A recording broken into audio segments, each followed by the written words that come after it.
ready to feel the power? That's Colin, Crandall, and myself, Adam Roorda, here with MMA Power Hour. This is season 9, episode 16. We've got a few amazing guests. Thank you, everybody, for tuning in. Make sure to head on over to and hit up our social media. It's just at MMA Power Hour on all the platforms out there that you can imagine, really. Colin, you know, I've been talking to you about this product here for a while. Nessa's hemp, and we've been sharing it with everybody out here. And you know what, guys? Really, it is the best full spectrum hemp oil you can get on the market.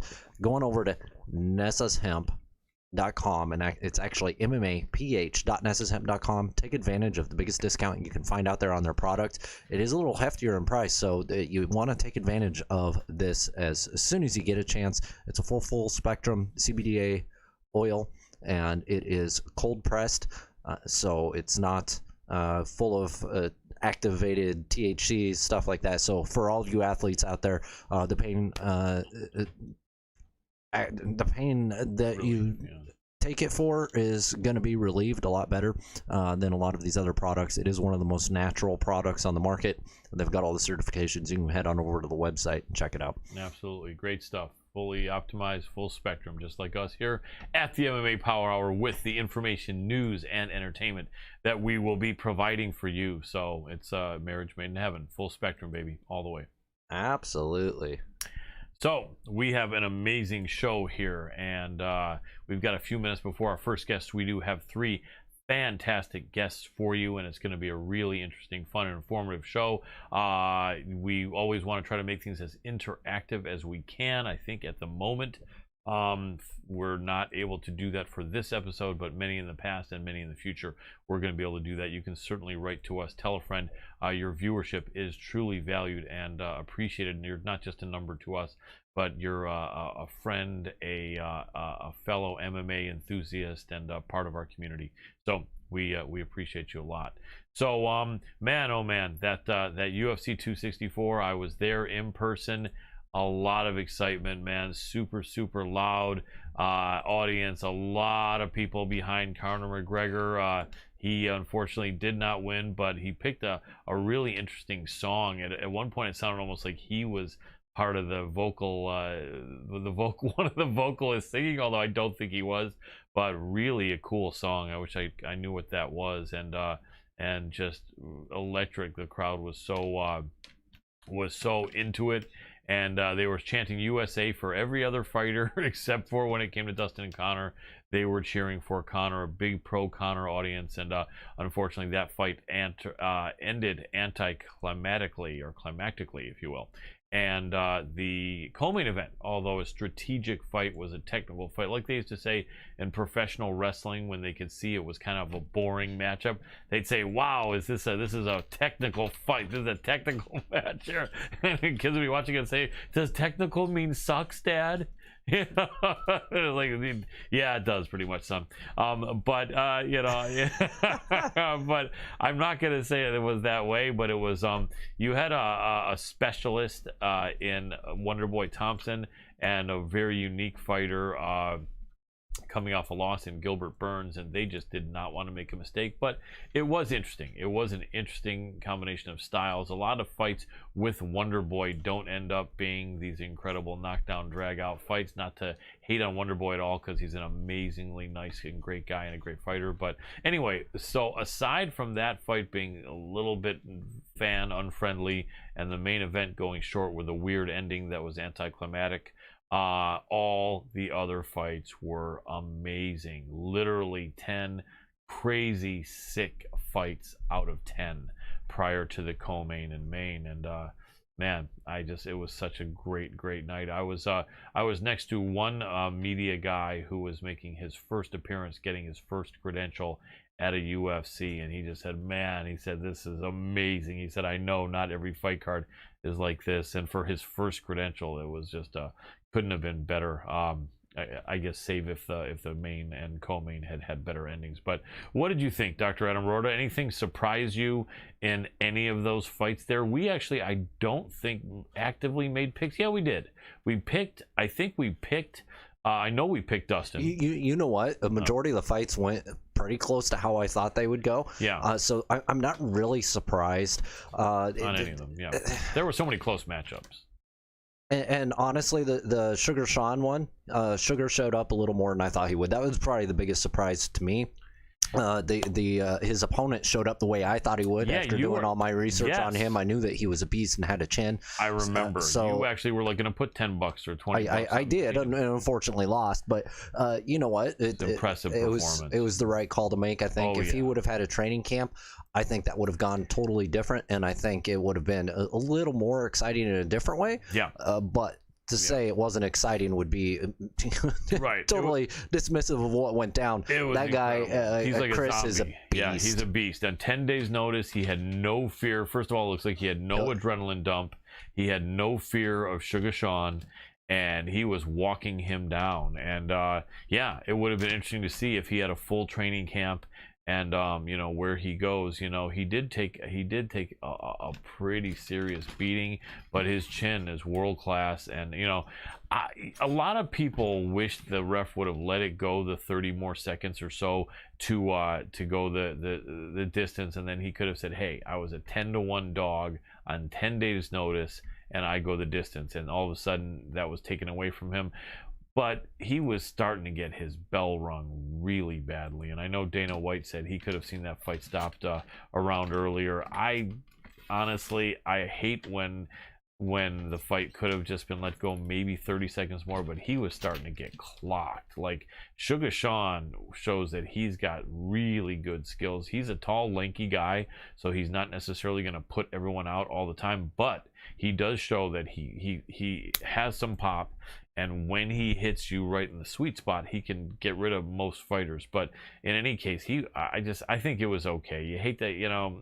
I mean, the ref is not told that if there's some amount of seconds left on the clock, go ahead and it's okay then to risk having a fighter get the literal crap beaten out of him. That's not what the refs are told. They're told you're not to look at that as any kind of a factor in stopping a fight if you feel a fighter is not you know, protecting themselves to a great enough degree, or not intelligently defending themselves. That's the words I was looking for. So I'm okay with it. I could see it either way, but I'm okay with it. How about yourself? Yeah, I'm okay with it. Yeah. I mean, really, I think Sugar was right in saying that what he was saying, in the fact that he was totally going to put him out. Sean was really pressing forward there, and it could have been dangerous, but nonetheless, Chris really showed up, and I get the sentiment that you let him push on, you let him prove himself, but at the same time, I want to see him fight another day. Yeah. I really do, because he is going to be an exciting fighter, and I'm going to keep an eye out. Yeah, without a doubt. Chris Moutinho, remember that name, and Chris spelled Kris, unusual spelling. On that. Not an easy last name to spell. Right, exactly. Moutinho with an H, you know. But yeah, with all respect to him. And man, how about that? How about the big boys? You had Tai Tuivasa, I think is from the outback in Australia. I think Aboriginal Islander type of guy, and very tough, very passionate. Doesn't have the body beautiful, but is a big, strong, natural body. You called that one. I got that one wrong. That one did surprise me a little bit, but not nearly as much as Sean. Right. and I wasn't 100% confident, because Hardy's a badass. So you know, I think Tuivasa had a little bit more experience, which came in handy. But the interesting thing with that fight is Hardy had hurt him. Hardy had wobbled him, and then Hardy went in for the kill. And the fighters that go in for the kill and do finish their opponents end up having the great label of good finisher or great finisher, right? And that's something that can happen. When you hurt your opponent, you got to be able to keep him hurt. You got to be able to finish him. And so you can't really blame Hardy for that inclination and going for it. But then also you got to remember that when you hurt someone who's a good fighter and experienced and tough, that's when they're going to get really dangerous because they're hurt. And if you just figure, okay, I'm just going to, not that he blindly walked in, but you got to be a little bit careful when you go in for the finish. You got to disguise it a little bit, maybe throw another couple jabs, something to the body, shoot in and fake something. And, because I think that Tuivasa was aware that Hardy was coming and just caught him. But what was so exciting about that is it was looking like Tuivasa was about to be finished, and then Hardy's finished. It was like within 3 seconds you're yelling, oh, and you had all the Hardy fans probably going, yes, money, money, money's coming. And then all of a sudden they're like, no, or the Tuivasa fans are like, yeah. So it was exciting. And then Nico Price, always in an exciting fight. Everyone knew him, and Michel Pereira would be a tremendous fight, and it was really close, man. I like Nico. I picked him as one of my dog picks.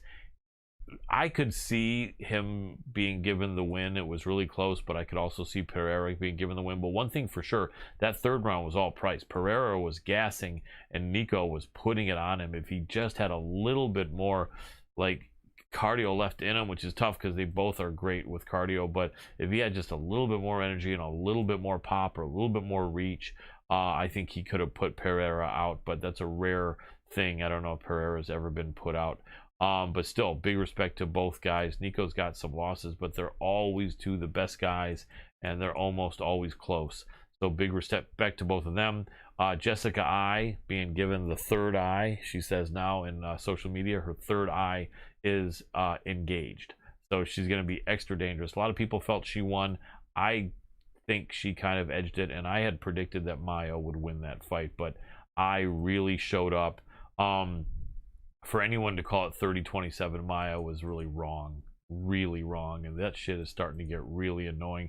I was talking to one of my fellow media people there, and I said, I have a feeling that an occasional judge, probably not often, but I think an occasional judge is there, and even in 2021 is more of a boxing judge or is not that experienced an MMA judge, sadly enough, or maybe one of these judges that's 75 years old or something, and they kind of are thinking, I don't know that I'm going to be able to follow this clearly enough to call it, and so they kind of figure who's the better record, and I'll just pick that fighter and make her or him the winner every round if it's close. And you can't do that. That's just crap. But to me, I don't see how else anyone came up with 30-27 Maya. Anyway, we are ready for our first guest, Dr. Adam Roorda. Let's see if he's here and ready. I don't know if he is. Let's find out, because we gotta. It's showing me he's not online. So you're kidding me. No. Okay, so hey, this happens. Yeah, his running behind for different reasons. Yeah, the promoters are really great over there at that organization, and the person who helped arrange it is on a plane, and they actually reached out to let him know, be sure to be ready. Do we want to so it's not online, so calling, there wouldn't be any chance possibly that could stimulate him to look at an answer? You want to try? Let's find out. Okay. Oh, it's ringing. Skype dance. That's it. Join us. Yeah, no, he's not online, so. Okay, so maybe he'll answer here. Let them know here. Okay. That would be awesome.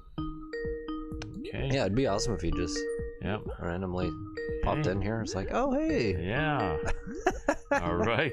But if not, okay, let me let that person know. All right. See if there might be another one, because it does happen every now and then. Oh, okay. We just tried him, and he's unfortunately not picking up the Skype, period.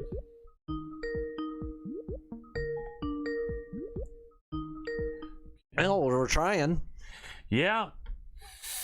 I'm trying for you folks. We are. We both do try, and it is what it is. We're not going to get bummed out about it. And I mean, the bottom line is this: fighters have so much going on, and they're training, and they're working hard. A lot of fighters have other jobs, and they have kids, and it's as I think most of you know, there really isn't money in it for fighters doing interviews. Not that matters when someone is arranging to show up, but I certainly do understand that if fighters have a sideline job or they're rushing around with their kids, stuff happens. I definitely do find that we have a really good record compared to many shows. Well, sometimes there's other things that go on too, Colin. Yeah. There would be multiple Skype IDs and right. There's an old one and it changed. It happens. Yeah. And now, we do use Skype here, and you'll notice the difference between us and a lot of other shows and platforms. We're able to do a lot more by utilizing Skype. There's just ways technologically for us to utilize it and get a better picture, image, sound quality for you guys. So we make sure to use that. So it does kind of it's what's more important. Yep, double-edged sword. So to speak, yeah, it really is. What do you want? Yeah. So.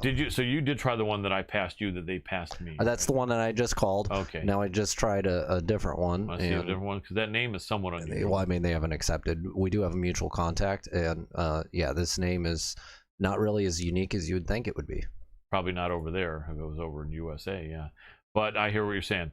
So we are hoping and we are believing, and that this first guest will definitely pick up. And I think Dr. Adam Roorda can continue to look at that, while just go ahead and keep rolling with the punches. Recap 264. Yeah. Well, let's not just recap 264. I mean, listen, there's a lot that happened. I think everybody knows for the most part what happened. The big thing really going on that's more relevant is the Poirier versus McGregor trash talk that's still going. It's mostly McGregor. He's actually taken down a bunch of posts. Yeah, threatening the lives of it's crazy. I think he's stepping over a line, and he's really turning it into a circus. I think he was really good at keeping a balance previously, and I think Dustin actually successfully got in Connor's head so bad. Yeah.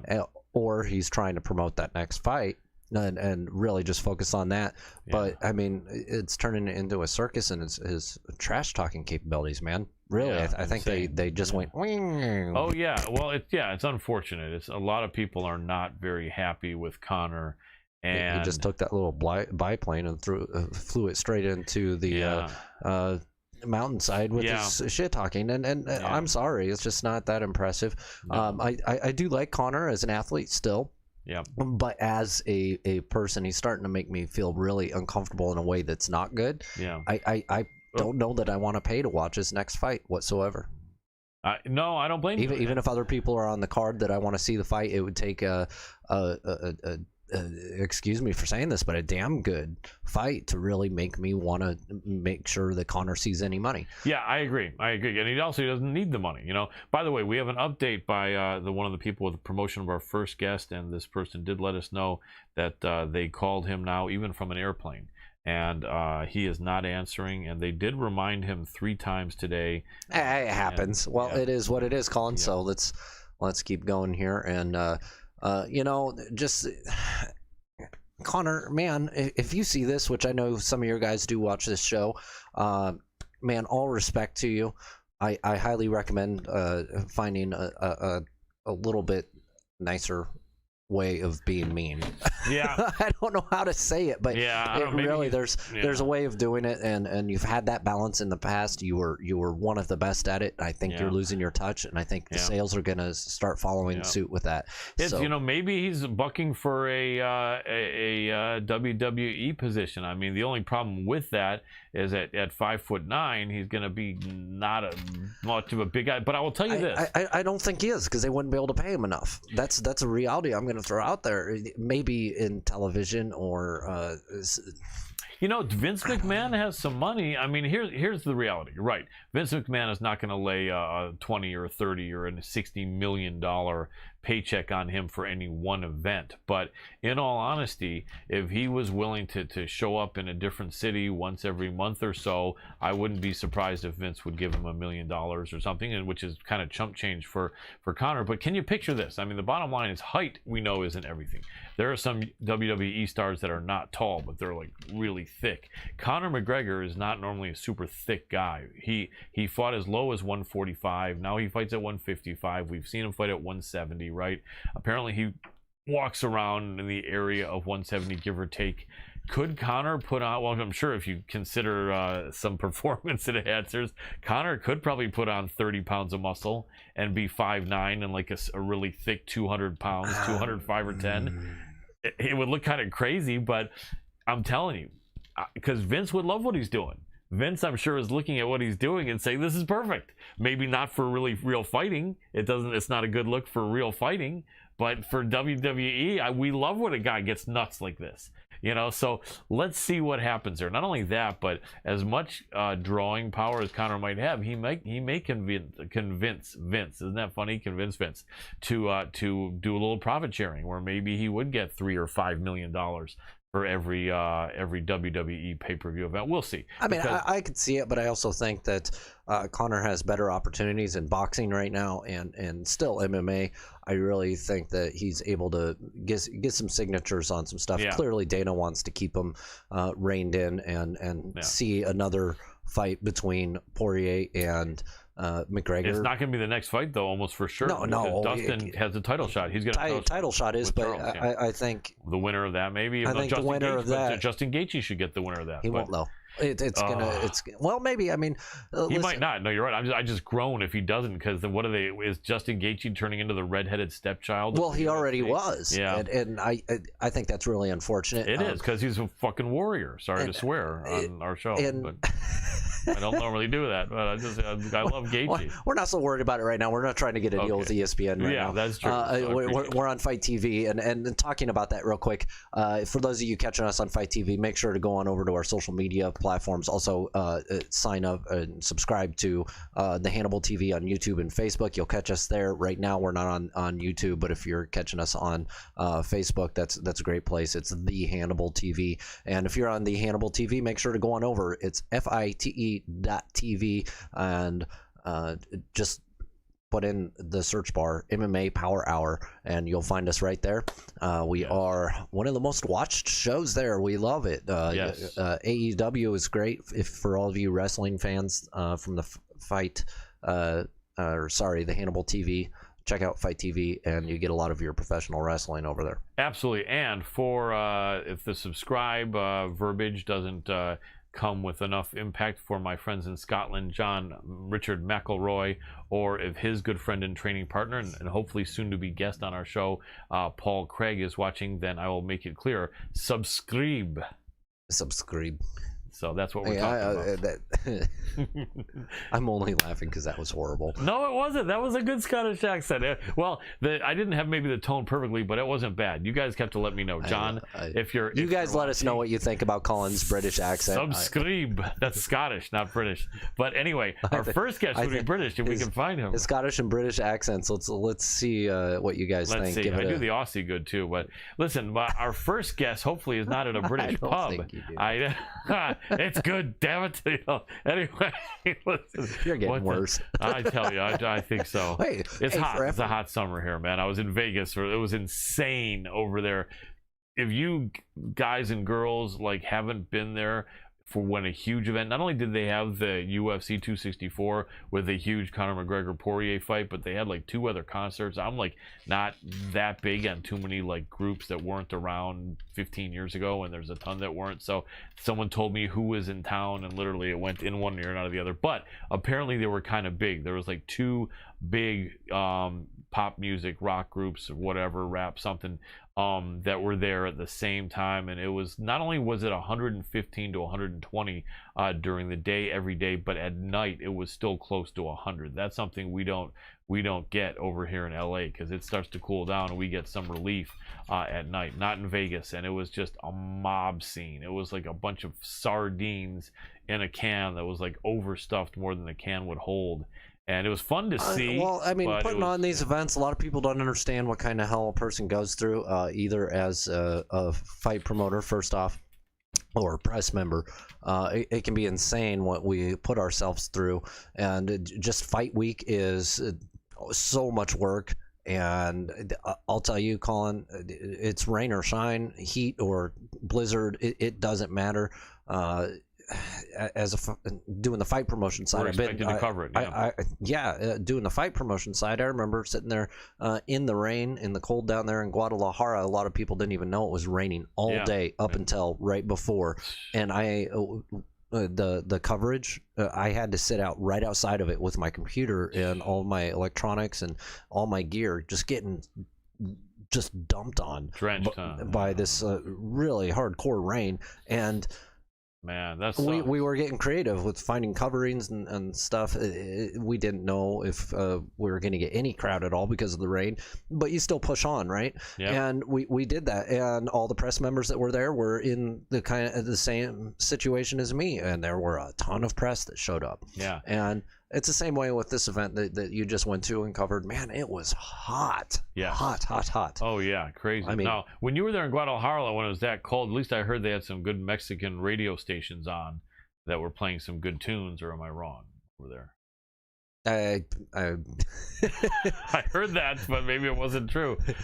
Where did you hear that from? I don't know. Who knows? That's some weird source. I'll tell you after the show's over. I guess it's not for public consumption. Did I have a mole over there in Mexico? Maybe. We'll find out on the next episode of As the MMA Power Hour Turns.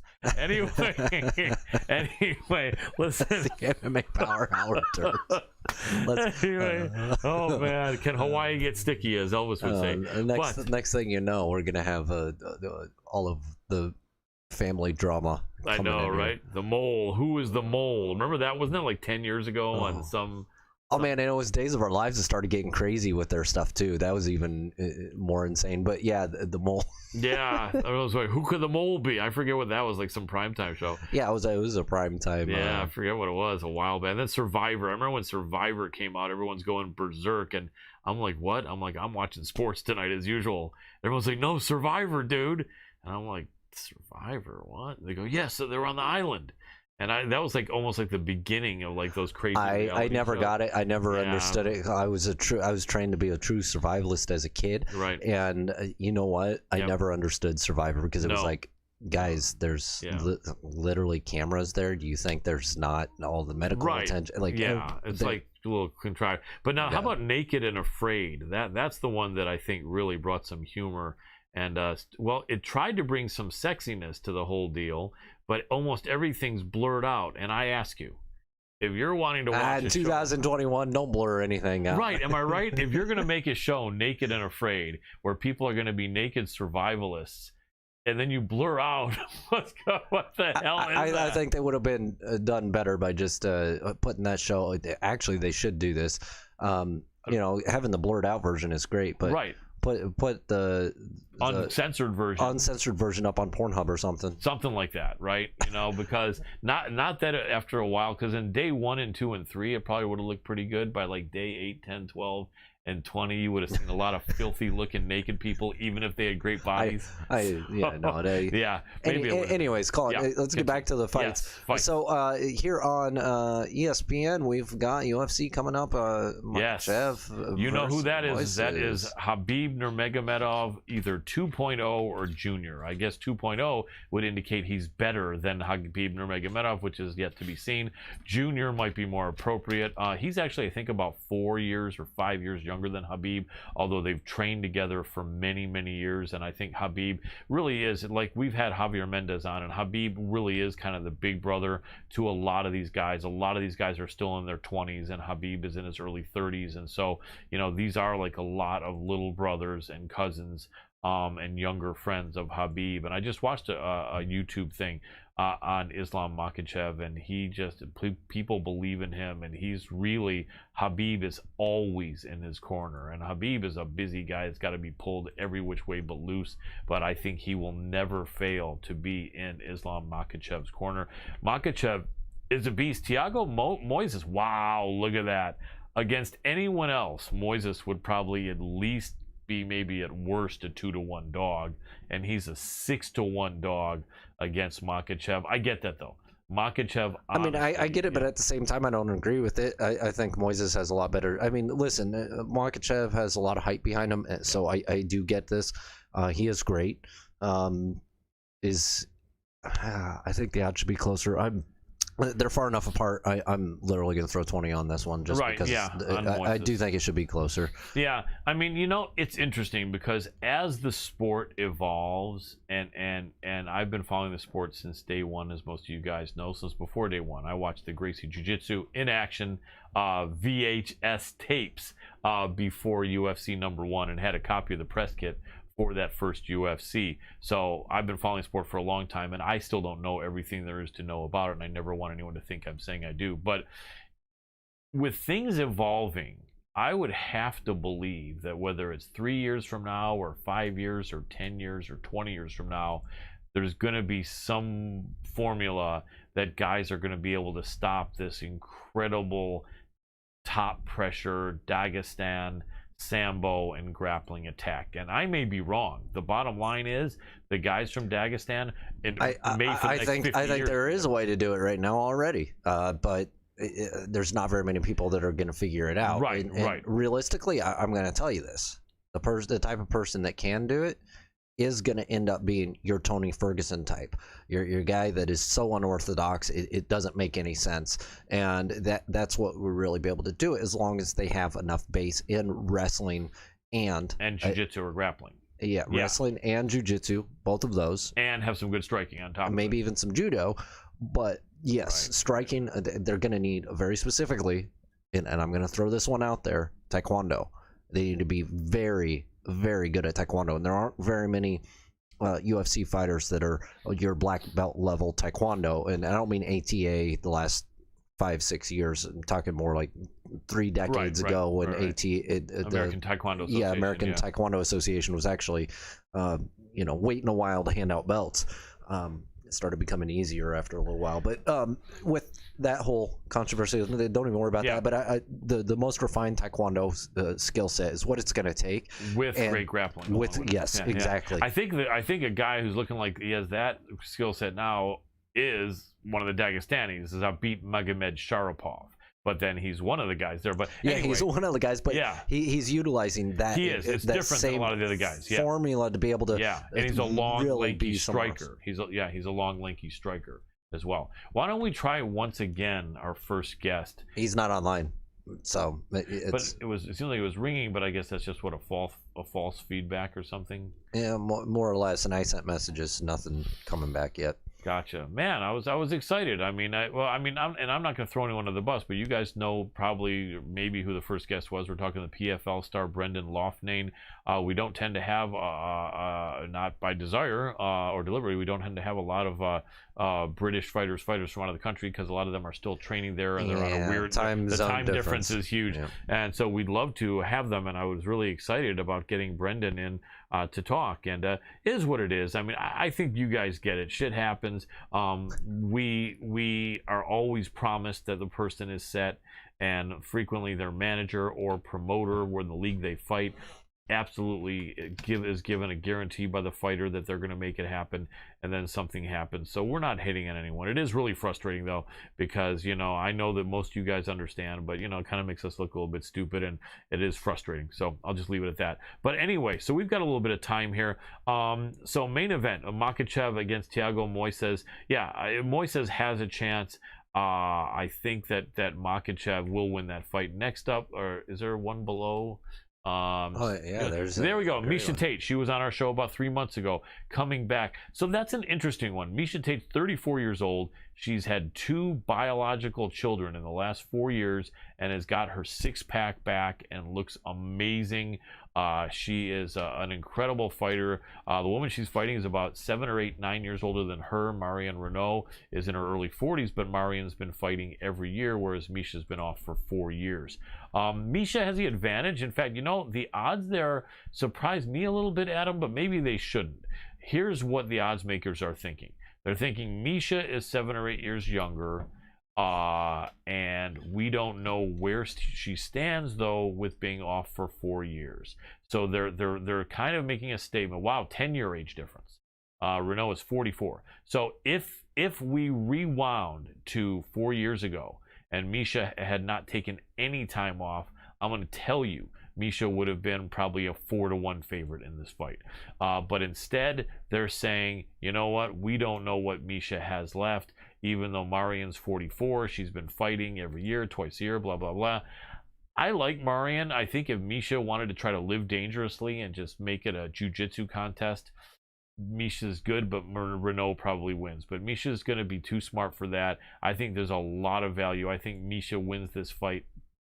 I think this is the perfect tee-up fight for right. Misha, and it really is to get that rebound. Right, and they've got it almost even. They've got the odds almost even. I think this is, I kind of get that. Really, what the odds makers are probably looking at this is the 4 years off. Well, the 4 years off in combination with who's Misha's last fight. That her last few fights were not wins. Right. Maybe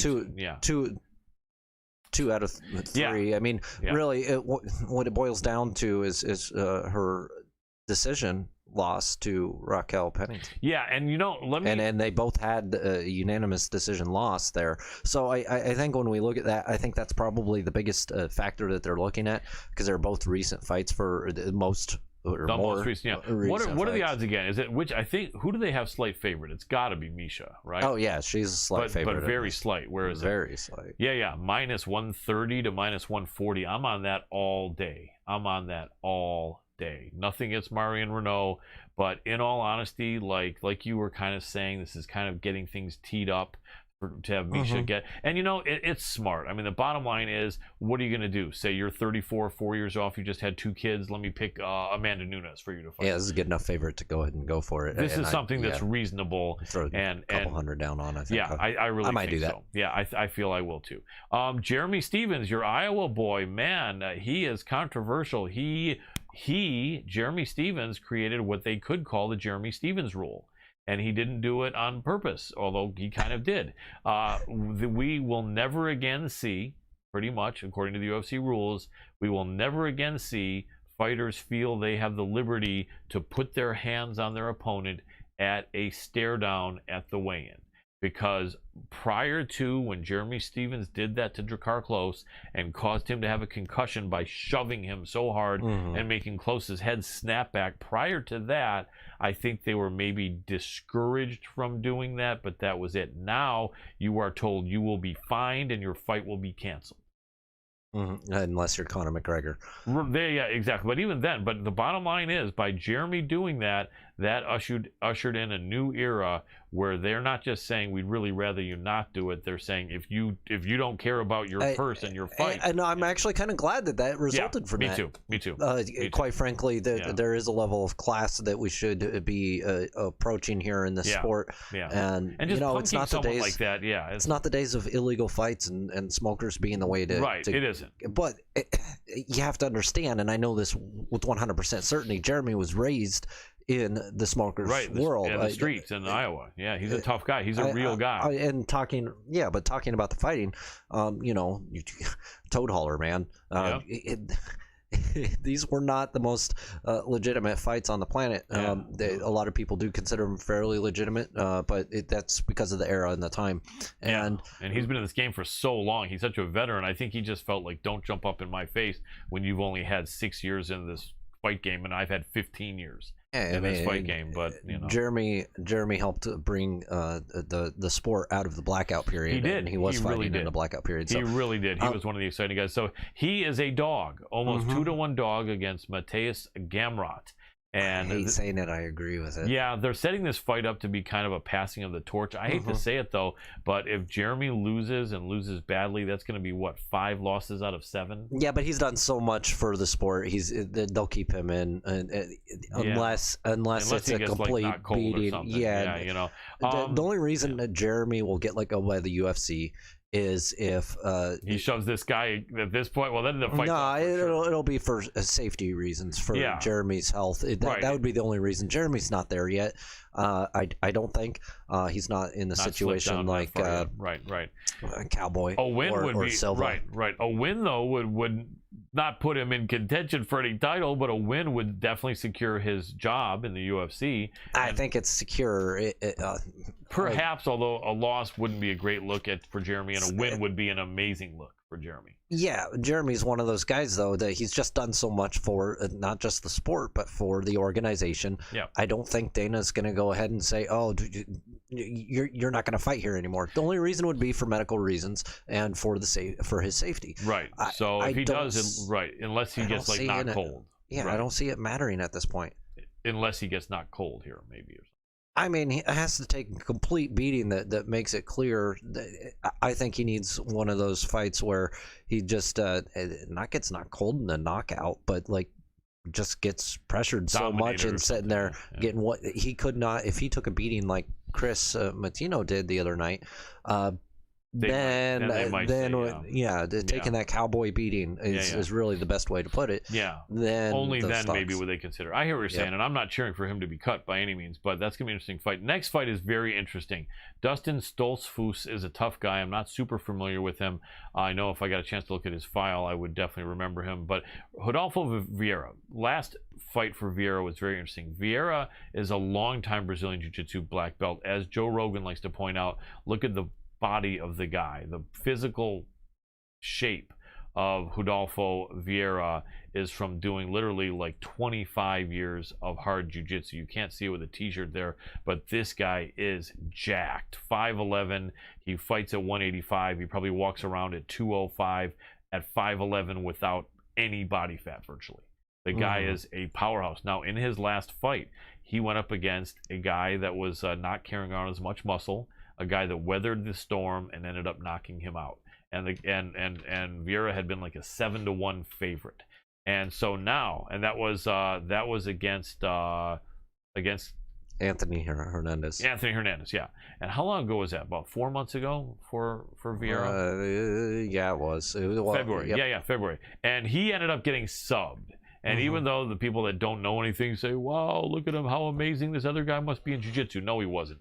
Vieira could barely breathe. He was so gassed. He got caught with, he was getting pieced up and then got subbed by a guy that has some submissions, but doesn't mean that guy's a better jiu-jitsu guy than him. Anyway, our friend Kyle Dawkins beat Mr. Stoltzfus by decision late last year.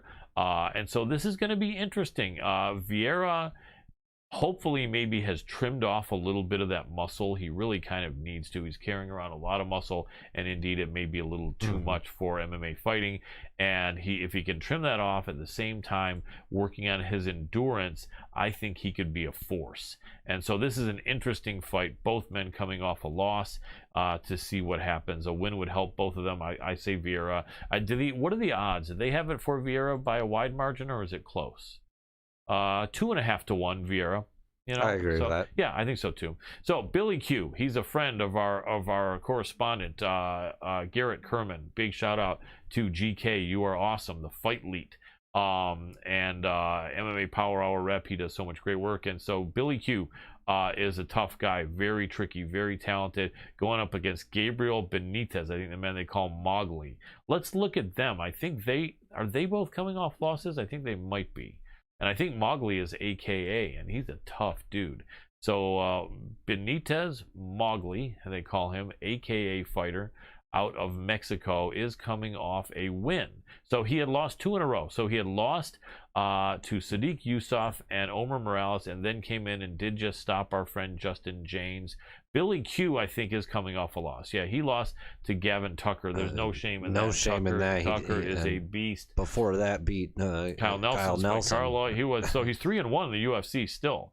So this is an interesting fight. This is a really interesting fight, and I think they're kind of similar body builds, and you know, both pretty young guys. So I'm excited about that. Then D-Rod, our boy, was supposed to fight Abubakar Nurmagomedov, and instead now has Preston Parsons.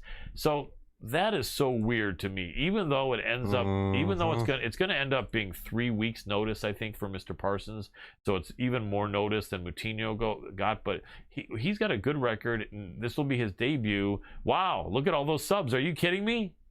How many of his last fights were submissions? His last 4 wins were sub. His loss was a sub.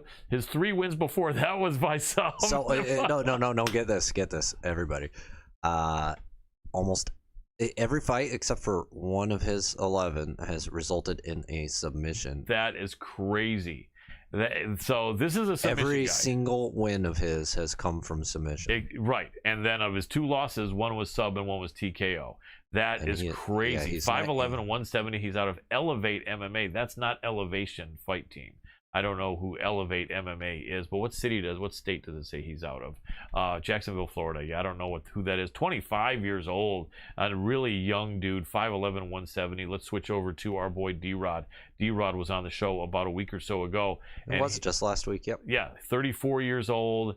And fights here in Southern Cal, among other places, Las Vegas as well. Coming off a good win over Mike Perry. I don't think he's ever been subbed. He got decision against Nicholas Dalby, and then years ago he lost by split decision. Yeah, no one has subbed D-Rod. So this is interesting. You get a guy who's like almost his whole game is trying to sub you against a man who's never been subbed. I honestly think that D-Rod has this fight. I haven't had time to look into Preston Parsons that much. He's a tough guy. A lot of people thought, including myself, that Burns was going to struggle with Wonder Boy, and he didn't. So a lot of people may think that that D-Rod is not going to struggle with Parsons, and then he ends up struggling with him. Well, it's clear we got to talk to our buddy Eric about this one because he fought over at Titan for a while. So okay. let's catch up with him, and we can figure that one out. For sure, but in the meantime, I just think he's not going to sub D-Rod. And I think this is a big win for D-Rod, and I think D-Rod's got some value here. I think in betting, I think it should be more like minus 350 or minus 450, and it's only minus 250 right now, I think. Is that, you want to take a look at it again? D-Rod is like minus 250, 260, 270. Yeah, I think there's value. I think D-Rod wins that fight every day. Amanda Lemos and Montserrat Ruiz. Well, our second guest, isn't it? Time to bring him in? It is. Let's do it. So we'll talk sometimes about that. I need to know Colin starts getting excited. I'm excited. I'm looking. He just wants to break these down for you guys. Break this crap down, man. I'm fired up. It's not crap. No, it isn't. This wonderful fighting action. This is my passion. What the hell, man? I could watch fights for hours, and And before I bring him in there, make sure. Well, first off, thank you everybody for tuning in. Make sure to head on over to our social media. Give us likes, comments, shares. It's at MMA Power Hour. We could use all the love and support in the world, and we have amazing news going out over there, and that actually comes from our website, which you might as well get signed up for the mail list. We're getting it built up right now as things progress one step at a time here. We will be starting to release new podcasts and information via the mail list, so make sure to get signed up over at our websites, MMAPowerHour.com. Yes, and let's jump into that Skype dance here. Yes, Skype dance, baby. Let's do it.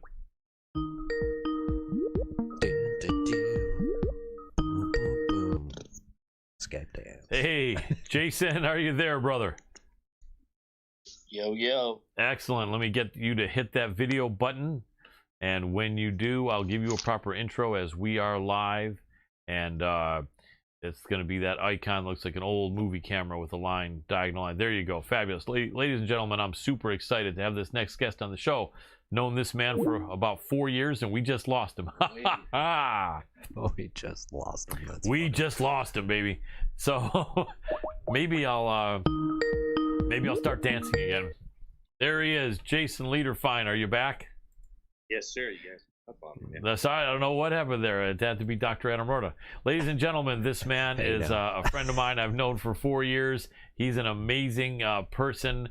Served our country, fought MMA, wrestled, has done everything in the world of MMA there is to do. Currently the matchmaker over at Cage Fury Fighting Championships, which you can see on UFC Fight Pass. We're talking about none other than Mr. Jason Lederfine. Welcome back to the show, Jason.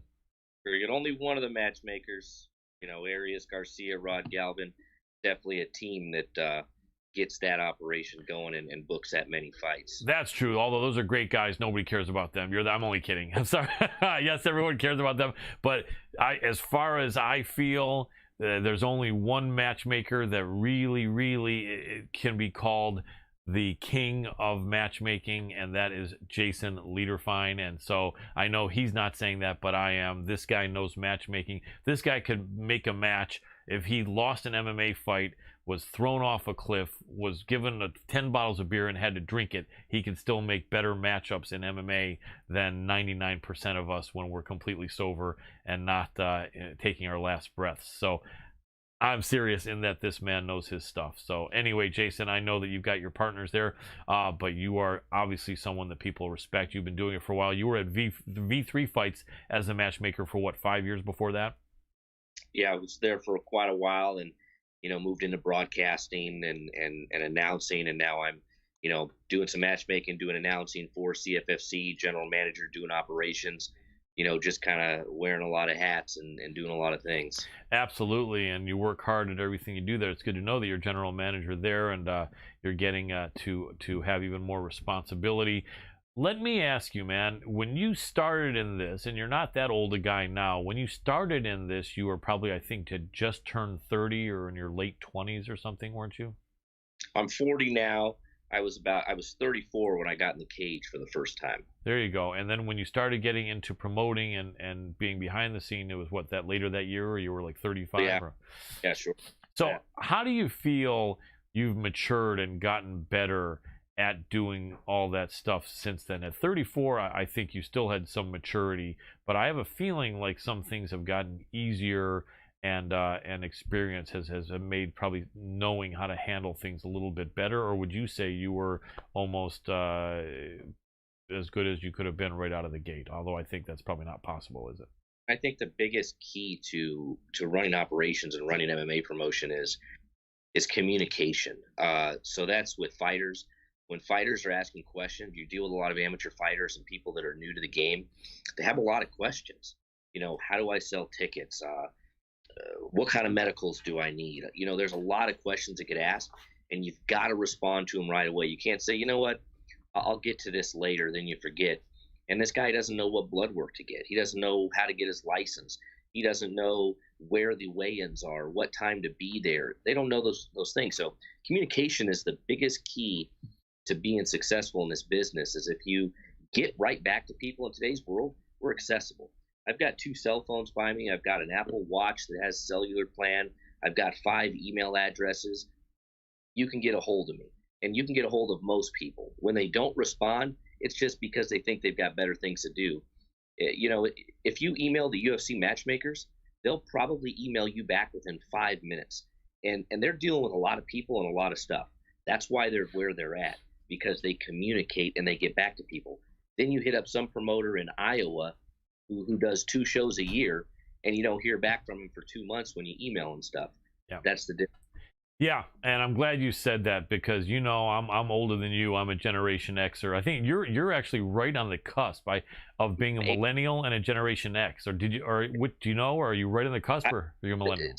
Some places say Gen X, some places say like 83 is the millennial. So I prefer to identify with the Gen X. I love it, but you're like the baby of the Gen X. You're like right near the end, and I'm I'm not going to say if I'm older, but I'm definitely not the youngest of Gen X. Anyway, I think that it's great that you say that, because I think everyone can talk to their grandfather and their father and older generations, and it was more important then. I know there wasn't as much technology then, and I know people would say, well, my dad had a business with 10 employees, and I know we can say now you're trying to reach out to a guy that has 5,000 employees, but I still think it matters. I still think that the bigger, more successful, busy people are going to do what you say, and they're going to get back to people, even if they have to say, I can't talk right now, I'm in the middle of something, but let me get back to you. And you're really good about that. Even if you can't talk right then, you'll get back quick and say, I'm right in the middle of dinner, let me get right back to you after. And really, how many times have you texted me and I respond immediately? Yeah. I'll immediately with you. That's what being successful is being accessible. Yeah, it really, really is. And I know that a lot of people have girlfriends or even boyfriends, I'm not going to try to slam girls with this, that are constantly trying to say to them, don't always answer your phone, don't always, and it's like, if it's just for someone that wants to goof around and say, hey dude, let's go have some pizza or some drinks, in that case, it's not business. You can listen to your significant other saying, just ignore it because we're in the middle of a nice dinner or watching TV with your kids. But if it's business, you can't do it. You can't let someone influence you and say, don't respond to a business text or a call because I'd rather you not. And sometimes that can cause some problems. Have you found that? I would imagine your wife is probably pretty understanding, but was there a time when you had to deal with her saying, Jason, you don't have to respond to that now. Why don't you let him wait a few hours? She knows that I get things done, and I like to just handle it. I'd get to bed at night, and I think, this is my time. I'm going to finally relax. Then I realize, man, let messages start coming in. I got to stay up, and I'd be up till 11, 12 o'clock answering messages and text messages, and I'm in 50 group messages, and you know, it just is what it is. It's communication, and the people that are successful in this business communicate efficiently and effectively and on time and promptly. And just think about you. If you were doing something, you needed a simple answer that would take 2 seconds, Yeah. and you contacted someone 5 times, they didn't answer you. Yeah. You'd be frustrated.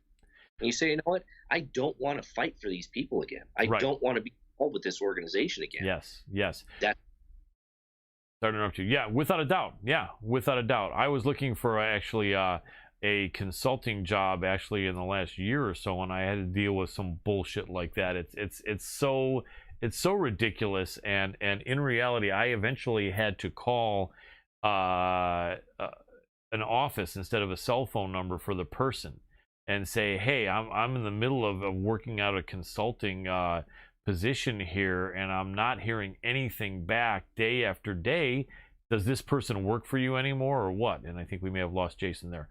Adam? I'm here. Oh, you got it. Good, excellent. And it's just so much bullshit. And then that's when the person responded. But yeah, totally, I'm with you. And I'm glad you brought that out, because, be a person that takes the time to give someone the respect, because it doesn't take long, like you just said. Even if it's to say, hey, look, as of right now, this is not going to come through, but hit me up tomorrow, I'll give you an update. Or as of right now, I'm in the middle of dinner, I'll hit you up in an hour. It's not hard to do that. And for anyone to say I can't do that for 5 or 6 or 8 or 10 days is just full of crap. Almost Yeah. both ways. When I'm hitting up a fighter about something, hey, I need your photo. Hey, I need your blood work. I need your medicals. How many tickets do you need? Yep. I need you to make posts on social media, and they ignore you and then just show up to weigh-ins without ever responding to you. Yeah. It goes both ways. I'm not going to book you again. Right, exactly. And I remember back in the V3 days, and I'm sure it's actually similar, although I think now with Cage Fury Fighting Championship on UFC Fight Pass, it's a little bigger even than V3. But I think some of the same things, stand. I mean, I think that unless you're in the UFC, and even if you are, I think being able to sell tickets, being able to show that you have, support or social media following does mean something. Do you find that since you're on Fight Pass, you have fighters maybe being a little bit more reliable and respectful in understanding that they've got to come at you with something? Or do you still sometimes have fighters that no one knows of that are probably not going to sell any tickets, trying to push you for more money and accommodations? Look, we're not really dealing with that low level, regional guy that's just there to try to get a fight and maybe Right. sell some tickets. We're partners with the UFC. Yep. And our goal and our mission is to get guys to the next level. So we're dealing with high level professional fighters and athletes. So we don't get a lot of the bullcrap, because if it is, you're not fighting for us. Right. It's just clearly, yeah. UFC is us. Yeah. So burn a bridge with us. You find another place to get on UFC Fight Pass with our production level and our amount of shows. We did 10 post pandemic shows. Awesome. We did back-to-back shows in August, September, October, November, December. Then we did shows in March, April, May.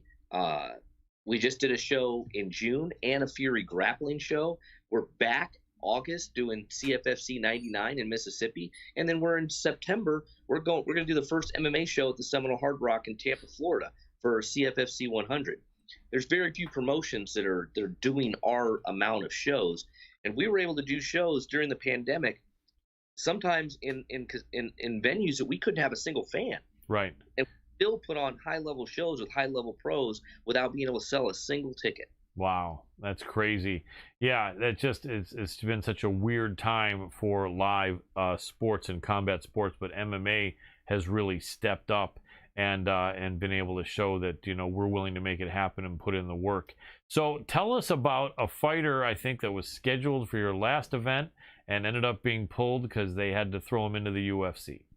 Well, I was speaking about CFFC 99. We had a main event, our Bantamweight title.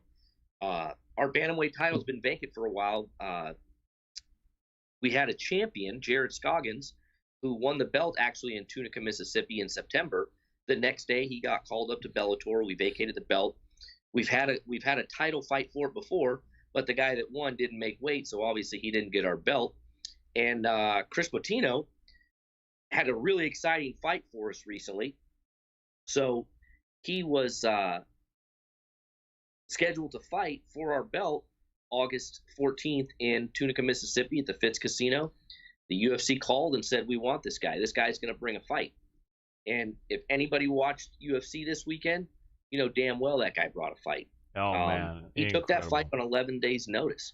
He had just started his training camp for his August 14th fight with us. Wow. And that put the opportunity. And another thing that does for us is you've heard some rumors about some organizations that aren't letting guys out of their contracts when they get called up by a major promotion. Yes. We will let a guy out of their contract when they're signed up. I don't care if it's the day of the fight. If the UFC calls and says we want this person, we're going to let them out of their contract to go to the UFC because that's our ultimate goal. Our ultimate goal is not to have you fight for CFFC. Our ultimate goal is to get you to the next level, to get you those big paychecks, and get you recognized as a world-class fighter. And that's what we do. And that's what we've been doing for a long time. When we look at our champions, you know, I just mentioned Jared Scoggins, won the belt, signed by Bellator. Patrick Sabatini won our featherweight belt, signed by the UFC, and is undefeated. Jamel Jones, our heavyweight champion, won our belt, was set to defend, signed by PFL. Chris Dawkins was set to fight for our belt, got pulled by the UFC. Now he's 3-0 in the UFC with all first-round stoppages. It's the number 10 guy in the world, and he's scheduled to fight the number 7 guy in the world. So that's our goal. That's what we do, is we get guys the platform to get exposed.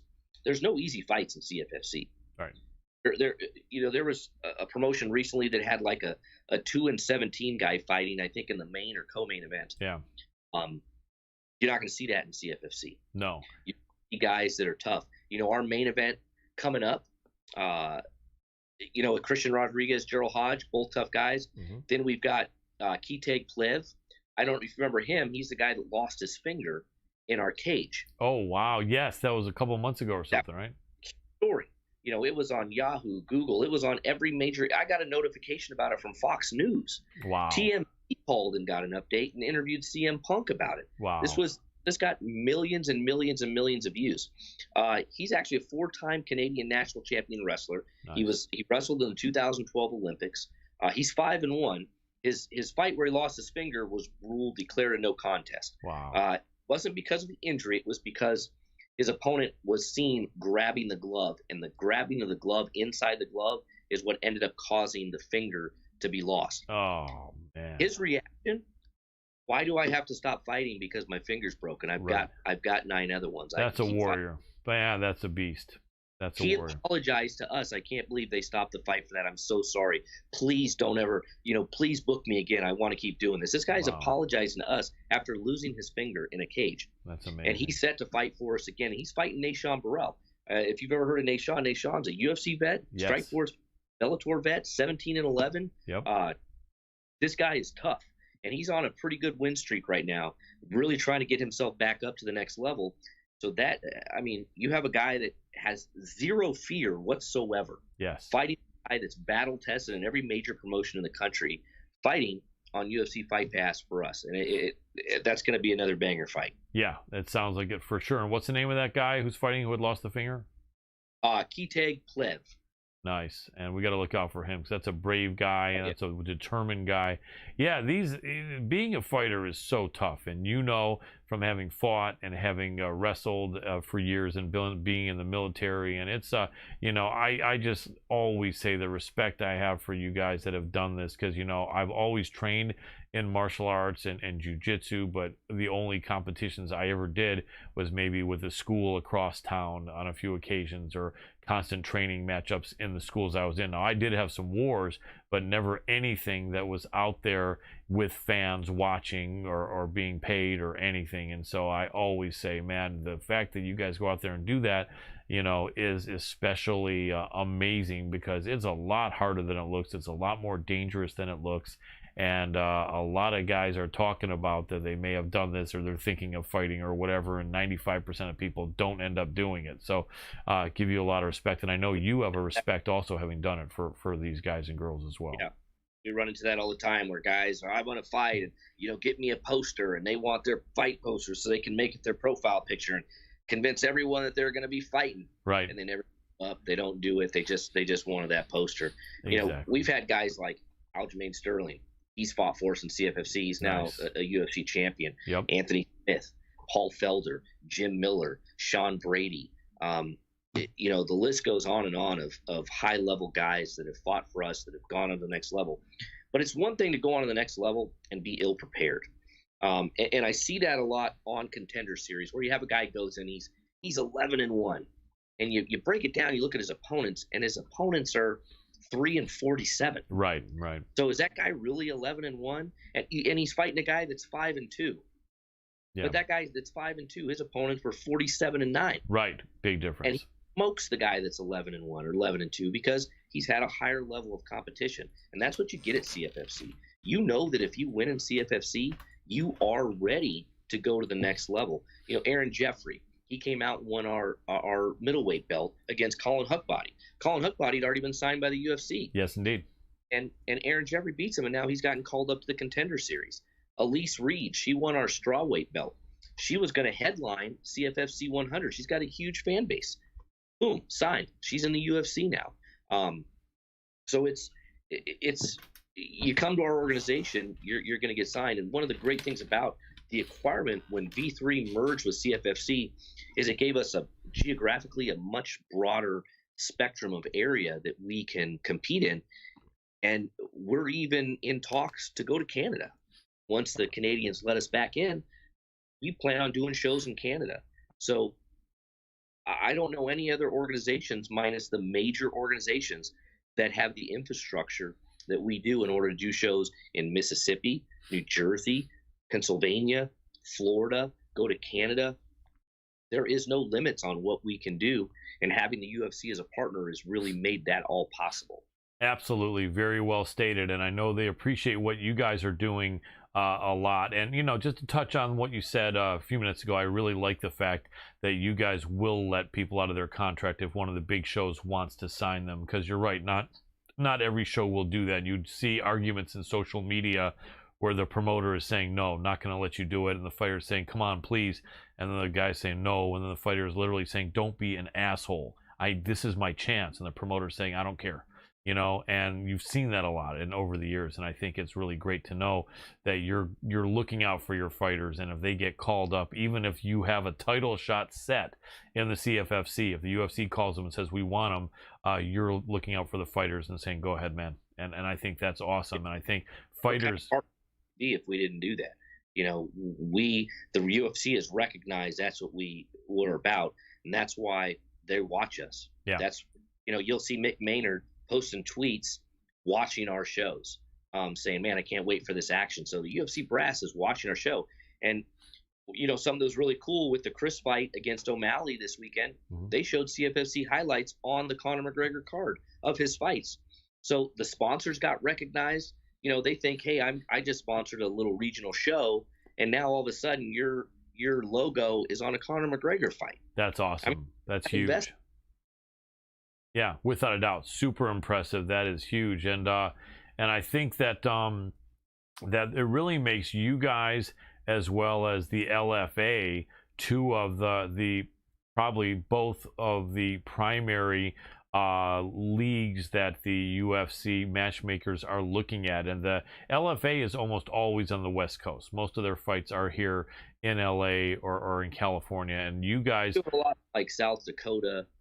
They've been doing a lot in South Dakota. Right. And they're doing a lot of shows, and it was a lot easier when everybody was shut down because of COVID. Right. We kind of had a pick of everybody, and we were doing back-to-back shows. We did 2 shows in a row for quite a while. We would do a Thursday show, a Friday show, because the UFC had their Saturdays booked. So we would do Thursday and Friday shows. Love it. But now motions are opening back up and things are going back to normal. The talent pool is definitely getting a lot shallower. So it is getting more difficult and more competitive to get everybody on board. But the reason and the way we're able to do it is because we treat fighters so well, with promoting them, their social media packages, their compensation, all of that stuff is put together in a package, and they see our production value and they say, you know what, this is my route. This is where I've got to go if I want to get discovered. If I just want to go make some money on a regional scene and sell some tickets and get a commission and fight a bum, hey, there's guys that do that. I'm one of those guys that did that. I wasn't going to make it to the next level at 34 years old. Right. So, that's the route. You've got to decide what route it is, and people are recognizing that CFFC is the promotion that really does the best for us when you take all things into consideration. Absolutely. It makes a lot of sense to me. Do you have a fair amount of female fighters? I've known you for 4 years, and I've always been really high on the women. I think years back in the last couple of years of V3, you had some, but I think not a lot. And I'd imagine you have more in CFFC, or not really? Well, I think female fighters, period. There's only so many weight classes that are even promoted. Right. But we've gotten quite a few females to UFC. Our strawweight champion, Elise Reed, just got signed. She was the main event for our June card. So she got signed. She's already in the UFC.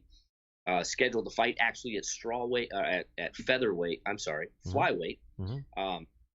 So we do have a lot of girls, and we just did our first ever Fury grappling, where our main event was 2 females, the number 4 115-pound black belt in the world versus the number 6 female black belt in the world, and the number 6 choked out the number 4 in the last minute of the bout. Love that. Love that. Super exciting. And we were just going to try to do the grappling thing just to do it, just to see how it worked out.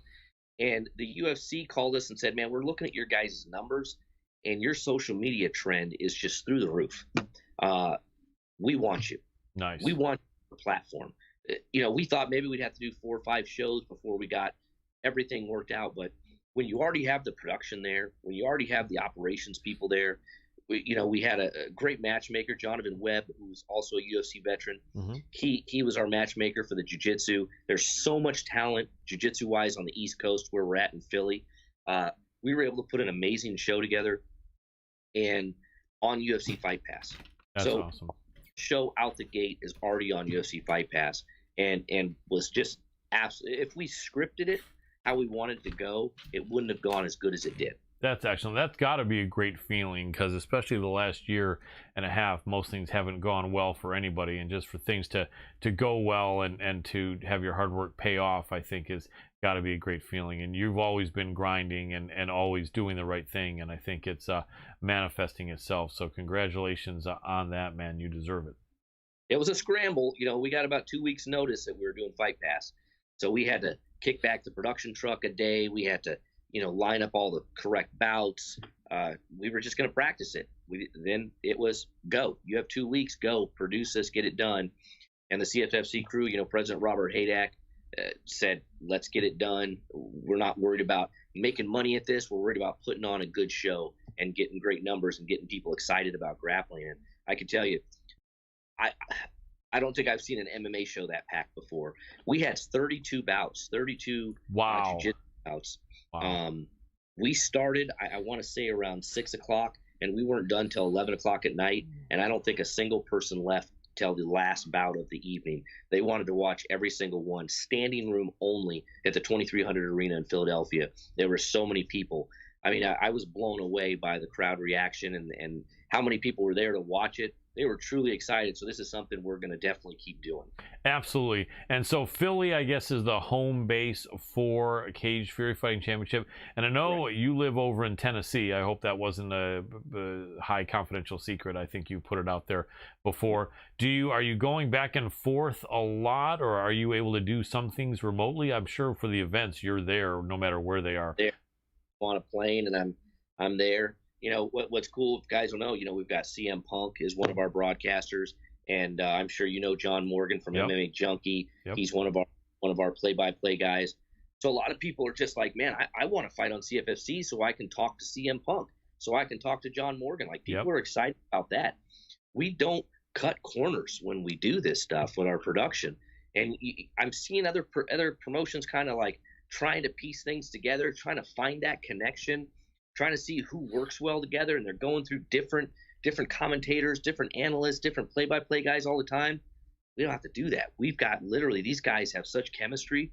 If you ever hear them on a CFFC production, they go together and it's just absolutely flawless. They have a great time, and the fans enjoy hearing what they've got to say. John. John's extremely knowledgeable about the sport and everybody. Yep. So people are really excited about getting to hear him because they know, hey, who's the guy that gets asked Dana White questions first? It's him. So that is right. They love to talk to him. And then CM Punk, getting a post-fight interview from CM Punk, that's what guys dream about. Yeah, without a doubt. It's a great situation you have over there, and all those things are enviable by many organizations. Question for you. Chris Moutinho, everyone's talking about him, coming off 10 or 11 days notice, fighting against Sugar Sean O'Malley in his pro debut. I remember speaking with one of our MMA team members who's really great. She's becoming an amazing fight analyst. And we were talking, and I said, people are thinking this is going to be a crush fight for O'Malley. And I said, I got a feeling this kid Moutinho is going to make it a little bit more uncomfortable for Sean than some people are thinking. And he really did. Were you surprised that he would be that confident? It seemed like there was no adrenaline dump or anything. He was in his UFC debut with a huge crowd on a Conor McGregor card, and from the get-go, he didn't seem nervous or intimidated at all. And he has a chin that's pretty much looks like it's made out of solid rock. Did you expect that? I would have bet $1 million on it, because we all knew it from CFFC. After seeing him his last fight, the guy got fight of the night, just absolute banger the same way. That's why he was fighting for our belt. You've really got to earn a title shot with us. He earned that title shot with his last fight. Yeah. So I got a text message that says, hey, we got to talk with the other two matchmakers. One of the areas texted and said, hey, I got to talk about something. And I said, it's the O'Malley fight, isn't it? And we got on the phone call, and that's exactly what it was. And it was Chris. And Chris went out there, he got in his face, and he fought. Sure, he took some punishment, but he was ready to finish those 30 seconds out. Yep. It goes to show that, again, he was battle tested. He was ready to get into that cage. Yeah. Getting thrown to a guy like O'Malley first off, that's a tough fight. Yeah. And that's a fight that apparently a lot of people did turn down. Right, and on short notice, especially. He said, I'll take it. 11 days, I'm there. Makes weight like a professional, shows up like a professional, and puts on. And, he went from fighting for our belt for regional level money, and for that one fight, he probably cleared over $100,000 with his $75,000 bonus on top of his pay. Right. Think about how much money that guy made, and how did he get on that card?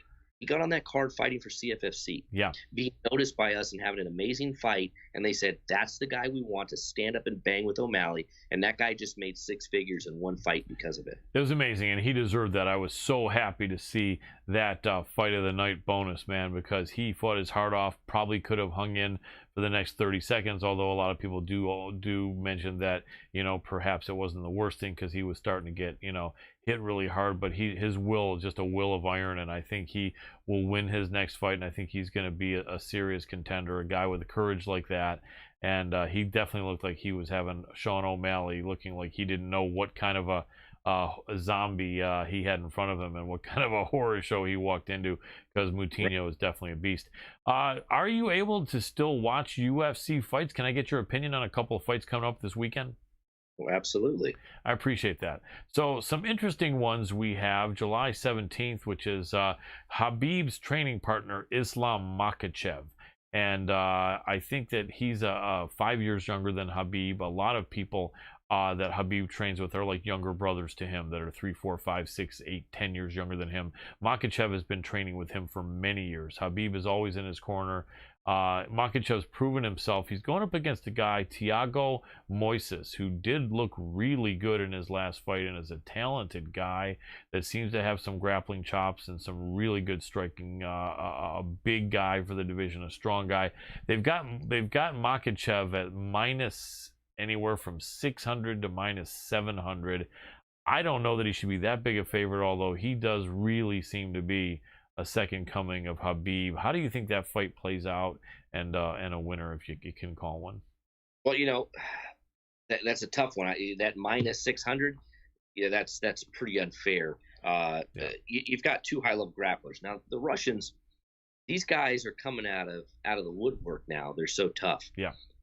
I don't know where they've been for so long, but maybe just the discovery of Khabib kind of put a lot more spotlight on them. Yes. To get them over to the United States to shine. Thiago, tough grappler where these guys are both on the ground. I think they're both good grapplers. The thing about Russians, and I'll say this as a guy that used to be married to a Russian girl, is Russians are absolutely fearless. Yeah. Yep. They're not scared of anything. Nope. They grew up with 8 brothers, and they got one can of sardines to split between all of them. Right. And you had to fight to get that can of sardines. Oh, man. You got beat at school. You had to sleep in the snow. Yep. Those stories your grandpa told you about climbing the mountains in the snow, those guys did it for real. Yep. And the daily basis thing. They shared one bathroom. They might have had a hole in the backyard. Those guys are not going to cower. They're not going to back down. They're going to come to eradicate you with zero fear whatsoever. So, winning wise, I got to go with Khabib's partner. But I just think that minus 600 is a little off, because I think it's going to be a great fight. Yeah, Adam mentioned that as well, that Moises is a good fighter, and to make him like plus 500 and Makhachev minus 600-700 is a bit of an overlay. But yeah, I think you're right, but I think Makhachev probably wins, but Moises is probably going to give him a scare. Miesha Tate coming back, 34 years old, taking 4 years off, having 2 children during that period of time, going up against a woman 10 years older than her. And we'll get your opinion, and maybe we'll wrap it up in a couple of minutes after that. But Marion Renault, jiu-jitsu black belt, saying this is her last fight against Miesha Tate in her comeback fight. I was surprised they've got Tate only a slight favorite in that. I'm thinking not that this is a gimme fight, but I'm thinking that this is a fight that Miesha really should win. I think the only problem is matchmakers don't like to make someone much of a favorite with 4 years off and having 2 kids. Her body looks great, her training looks great, but I don't know. What do you think? Could she be really diminished? I think 4 years off is definitely something that's going to throw that off, because you haven't seen her. And what did we see her last fights? She lost, right? She did, her last couple, yeah. She gets smashed by Amanda Nunes, and then she lost the fight after that as well, Pennington. I believe. Yeah, Raquel Pennington. Yeah. Pennington as well. And that kind of took her aside. She's 34. That's not old necessarily. That can still be the prime. But you're going against a black belt. A jiu-jitsu black belt is dangerous wherever you are, whenever you're 44 years old or not. I get my butt kicked by a 53-year-old black belt all the time. Yep. Had it happen today. Yep. So at USA Karate in here in Memphis. And I think Miesha Tate, they're obviously bringing her back. They're not bringing her back for a one fight and you're done. Right. Miesha Tate's a former champion, and she is talented. And maybe that time away from the sport is giving her a time to reflect. Getting beat up by Amanda Nunes that bad? Maybe she lost that fire. She lost the belt. She lost the fire. She just didn't want to continue. But now she looks at it and she says, you know what? I still can do this. But you got to hope that it's not I think I can do this. I get in there, I get smashed, and I realize, you know what, I shouldn't have come back. Right. And I'm not back anymore. I'm not going to do this again. I think the UFC has long-term plans for her. Obviously, she was overseas and with one championship. Mm-hmm. She could have been training over there. She could have, really improved her game. She could have worked on other aspects of her game. Miesha Tate's a good fighter. Miesha Tate is very talented. Yes. And she's tough. She's durable. She's been around for a long time. So I get the fact that she's a slight favorite against somebody that's obviously a lot older, but someone that's dangerous. I think Miesha Tate wins the fight, and I'm curious what would be next for her, depending on how she wins. I think if she wins in a dominant fashion, now you start looking at some really top 5 people for her to face after that. Absolutely. Jason, I appreciate it. Clock on the Wall is letting us know we got to let you get back to your night, but let us know where we can follow you on social media, how fighters might be able to get in touch with you if they think they might be ready to fight in the CFFC, and what's the best way to do that? My email is really easy. It's jason@cffc.tv. Send me a note. I answer every email. I'm on Facebook, Jason Lederfine. I'm the only one on there. I'm on TikTok, Jason Lederfine. I'm on Instagram, Jason Lederfine. Look me up. I like I said, I communicate. You send me a message, I'm going to get back to you. And I love to hear from you guys. Suggestions, fighters, whatever it is, something you want to do, hit us up, let us know. And always appreciate this show. This is one of my favorite shows to listen to and watch. I'm really proud of how far you've come. You guys have come in this game. I saw you posting your credentials, being at the UFC show the other night. And, from starting when we met in Burbank and just kind of had lunch and trying to figure out how to get people to watch, to you being a accredited UFC journalist is huge. And I really want to say congratulations to you for that. Thank you, man. It really means a lot, Jason. You're a friend. I respect you and always will. And I thank you so much for your support and joining us here, man. Always a pleasure chatting with you. Anytime. Thanks, guys. You got it. Have a great night. And that was Jason Lederfine, one of the matchmakers over at and general manager over at Cage Fury Fighting Championship, CFFC, on UFC Fight Pass, along with the LFA. I think, as he said, they are one of the organizations that UFC looks at and culls talent, takes talent from a lot. So if you're ready, maybe not for the UFC yet, or if you think you are, but you want to be able to get an inroad there, hit Jason up. And great place to go. Jason is very communicative and an amazing guy, as you can tell. He's just really a great guy who really wants to help get people built up. And he said it himself. He wanted to help us out. He did tremendously. He has along the way, still does to this day. Yes. He's one of our go-to guys when we're in a bind and trying to get guests. We can usually catch up with him, and he knows who to get us in contact with. So definitely, as you can tell, you want to watch Cage Fury Fighting Championships over there on UFC Fight Pass. Just check him out. Hit him up on the social media, not just him, but the CFFC. Absolutely. Their 100th event coming up in 2 months, so that should be huge. I mean, they're the true Farmers League for the UFC. I'd say probably the big one, the main one that everybody's watching. I think so too. Really do. All right, well, I think we're ready to go into our next guest. Before we do that, I want to go ahead and say hop on over to mmaph.nessishemp.com. Get yourself a nice discount on the full spectrum hemp oil that they have. It is a cold-pressed CBD oil. It is a very, very effective, if not the most effective CBD product on the market. It is cold-pressed, like I said, so it differentiates itself from all the majority of the products out there. It doesn't have tons of THC or any activated aspects that make you feel high. It actually helps with pain management and psychological balancing and rebalancing. So definitely get on over to mmaph.nessishemp.com. Absolutely. You know what? Cold pressed. Speaking of cold pressed, I really love that cold pressed apple juice on a hot day. I got to tell you, apple cider too. That's really good. I miss the Iowa apple cider. Oh yeah, Michigan too, man. Those apple orchards. Did you ever go to an apple orchard? Oh, of course. Back there? Yeah, they're freaking awesome. Baked apples in the winter, man. Love it. Love it. Let's get into that Skype dance here. Let's do it. Skype dance.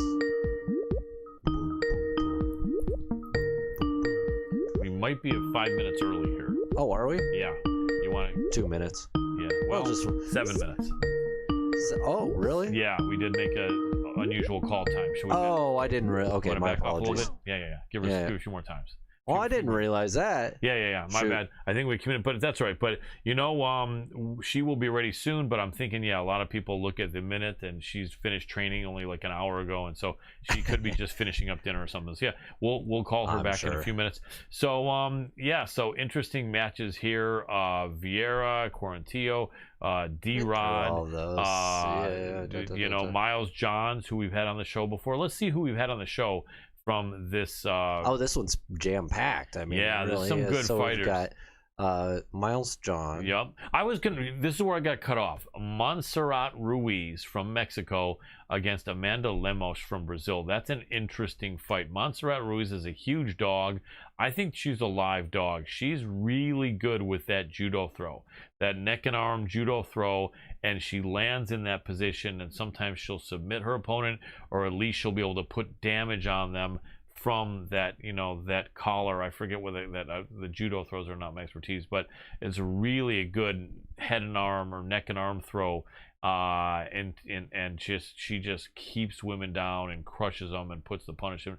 And even if you know it's coming, she keeps taking you down with that throw. And so Amanda Lemos is a beast. At first I wasn't a big believer, and then she won again, and I was like, she seems kind of good, I don't know. And then she won again, and I was like, all right, man, this chick can really fight.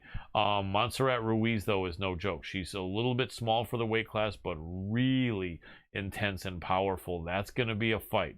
A tough female Mexican warrior against a tough female Brazilian warrior. Don't sleep on that fight right there.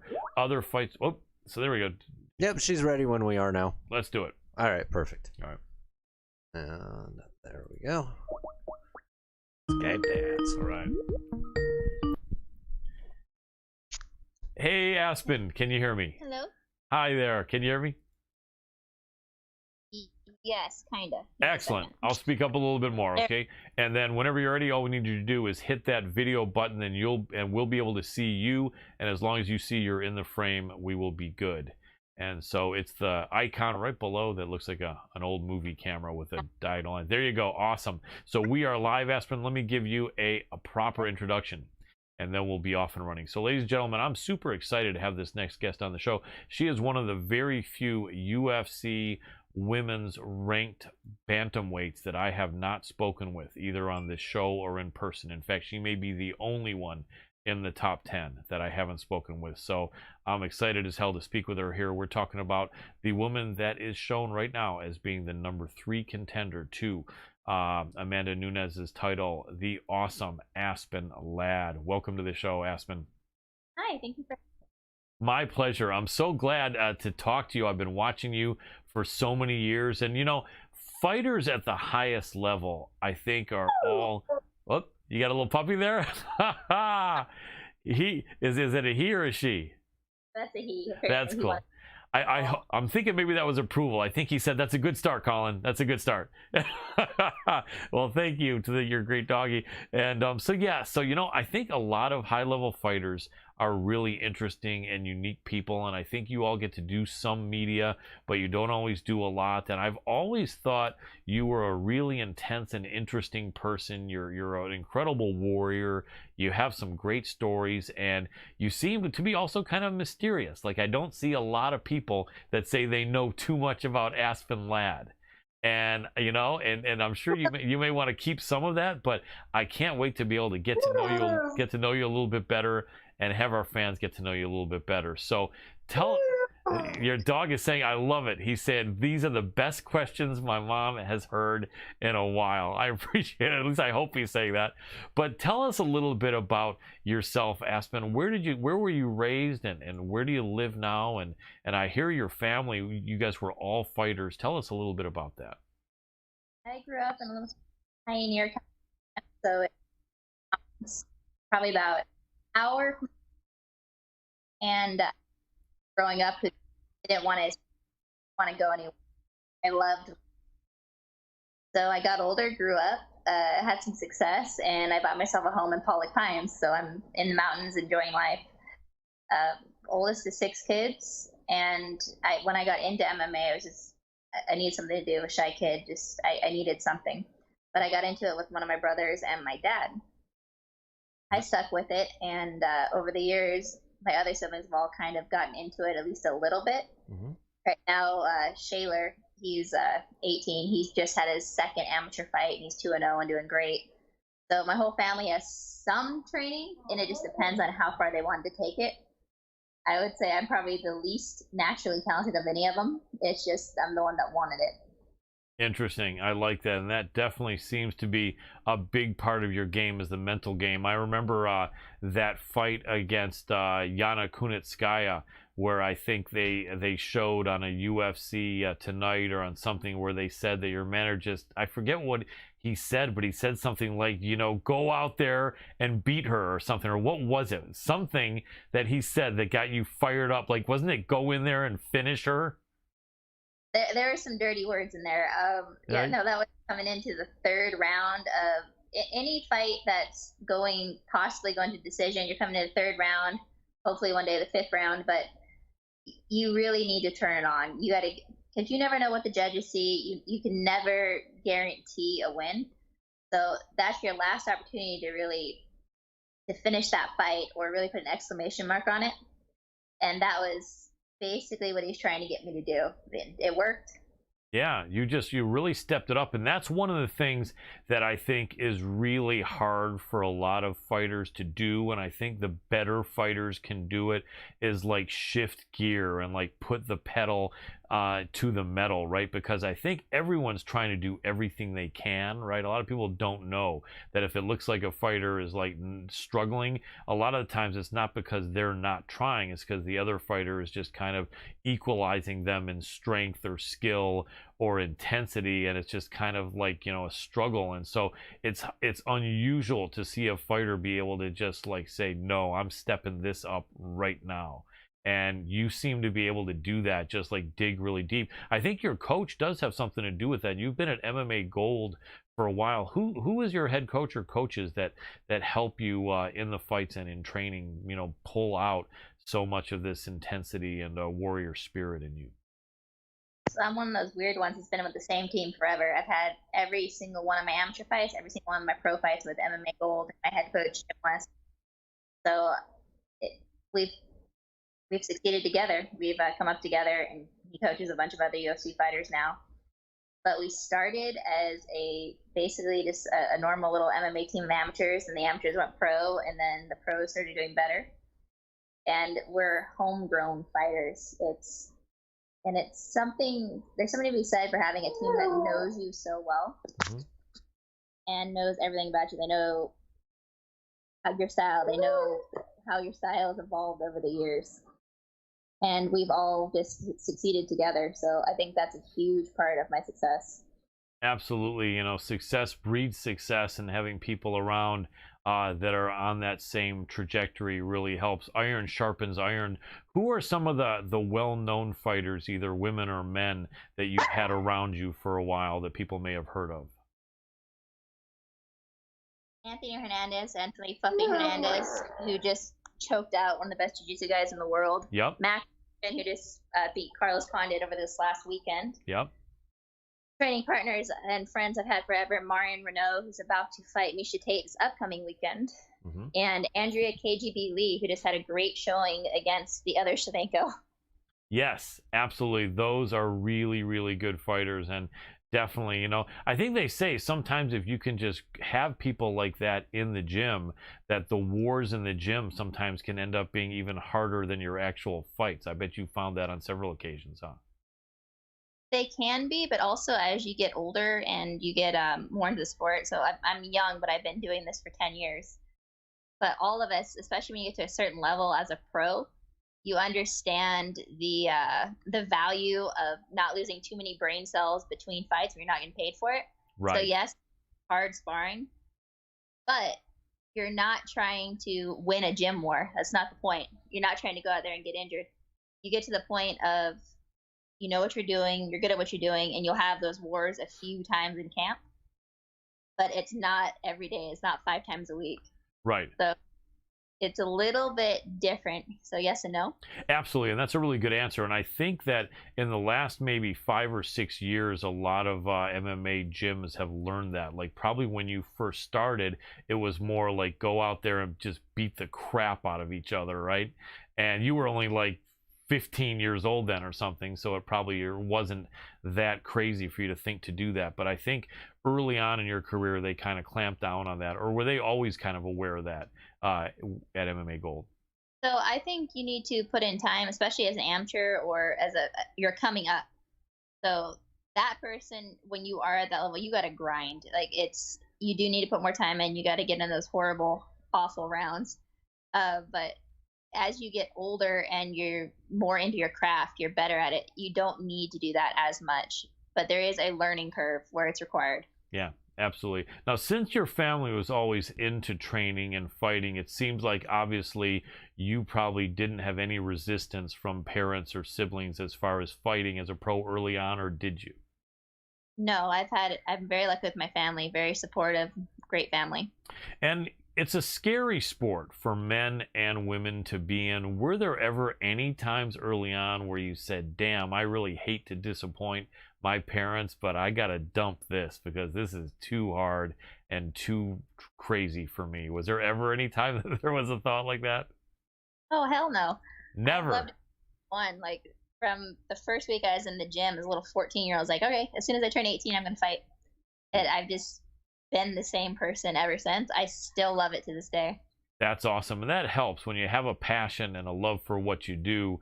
It's not like a miserable grind or a crappy job that you hate, huh? No, I mean, sure, certain parts of it are miserable, but certain parts of anybody's job are miserable.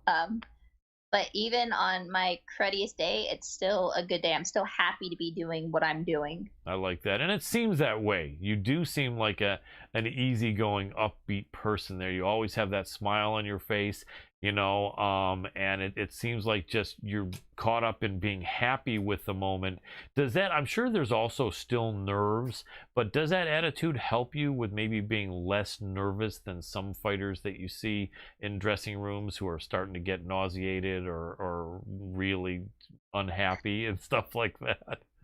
Yeah, no, I'm not a puker or a screamer. I've seen both. I don't really get hyped up that way, but everybody's different. That's true. It's extremely nerve-wracking, but for me, it only really kicks in. It's not even, it's like after the hand wrapping, after the warm-up, it's the walkout. So the walkout to the cage to when the ref says, are you ready? And you go. And that's when it all disappears. Yeah. The little space is the most stressful moment of my life. And after that, it's all good. I can imagine.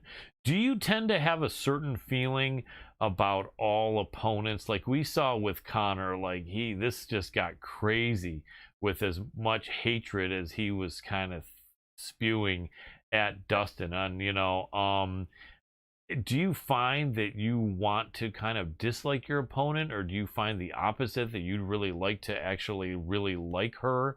Or is it in between, and does it change from fight to fight, or do you usually have kind of a perspective and a feeling that you like to have with your opponents?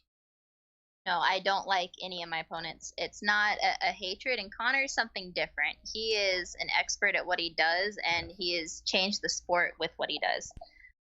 That's not me, and that's not a lot of people, but some people are trying to emulate that. So there's a lot of more disrespect than there was. There's not really the traditional, I'm going to respect you, you're going to respect me kind of thing.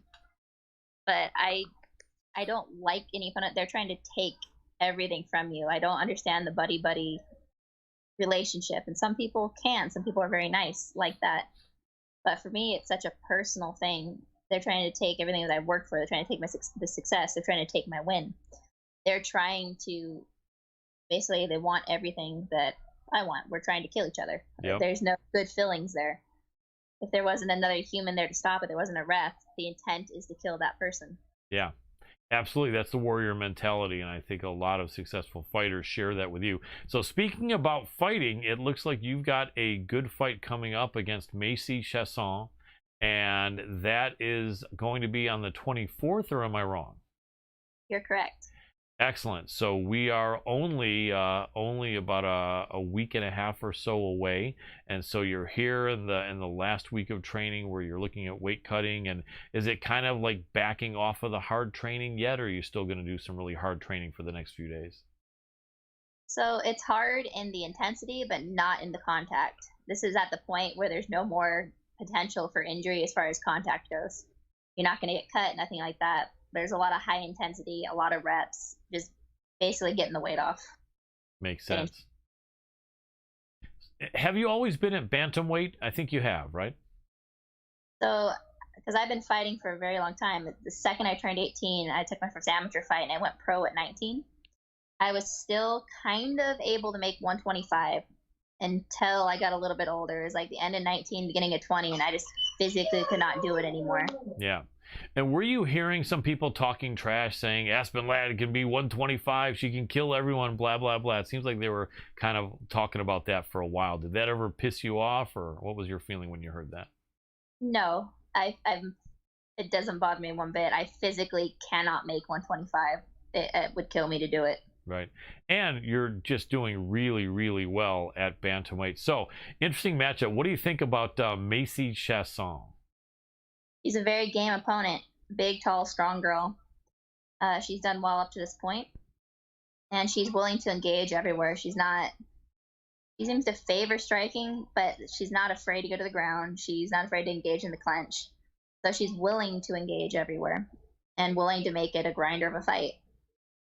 Absolutely. And you're both very skillful and both young. I think you're a little bit younger than her, but she is pretty young. You're definitely the higher ranked fighter here, although I know she's in the top 10. It's going to be an interesting matchup. Do you ever make predictions about what's going to go down? No, you have to watch Fight Night. I am terrible as far as that goes.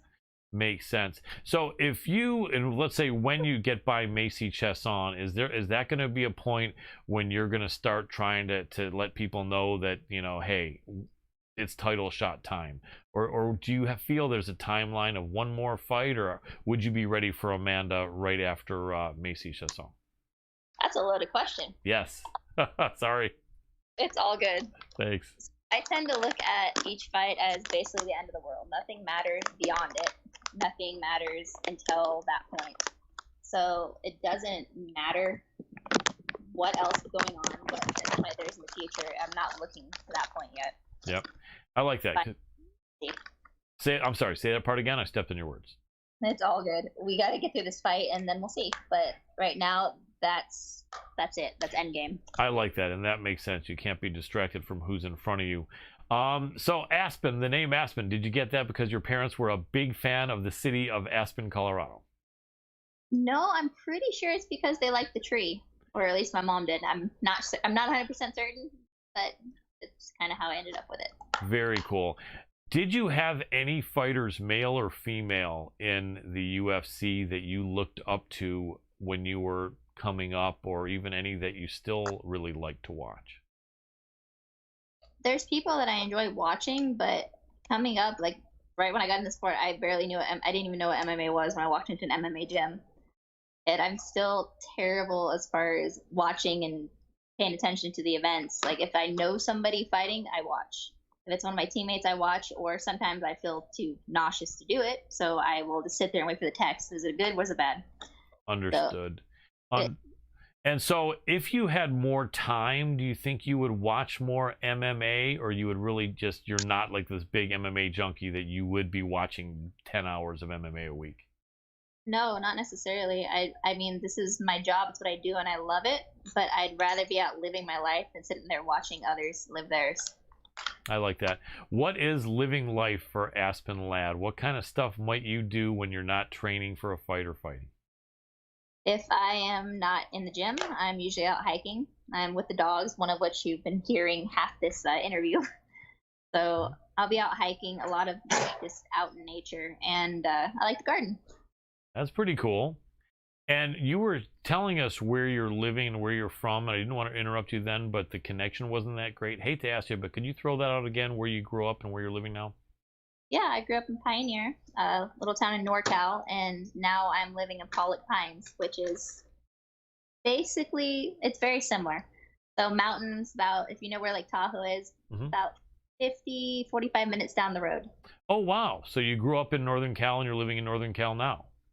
Uh-huh. Nice. So would you ever want to live anywhere else? No, I love it. I love it here. I love the mountains. I'd like to travel a little bit more because the only great thing about living in California is it's beautiful. Besides that, it's very expensive, and but we'll see. We'll see if after my career and everything like that. Absolutely. And your fight on the 24th, that's Vegas, right? Or is that Houston? Yes, it's Vegas, and I should, as far as right now, we're in the Apex. Interesting. Because I know we did T-Mobile with Connor. I didn't even know the Apex was still in the rotation, but if it is, that means it's going to be no fans, right? Or what? Did you hear anything? Because I know this past weekend, I think they had, you know how many fans they had? Because it was a lot. You mean at in T-Mobile? Yes. A ton. I was there in the press row. And it was sold out. I believe it was sold out in T-Mobile. There was nothing about I know press, we took COVID tests and other stuff like that, but I don't know what the protocols were for the people. I didn't see too many masks, and it was like elbow to elbow. I know there's still certain protocols for the fighters. Like I gotta do a COVID test before I even ship out next week. But as far as the fans, it doesn't look like there's much going on. So it's weird that they're still doing the Apex. Yeah. I Yeah. mean, that is so odd. I mean, you wouldn't think they would be, but does it matter to you? I know you fought without fans and with fans. It seems to me like you're super focused, but I'm curious. Tell me. So I blew my knee out at the beginning of this whole COVID thing. So I've actually missed all of that.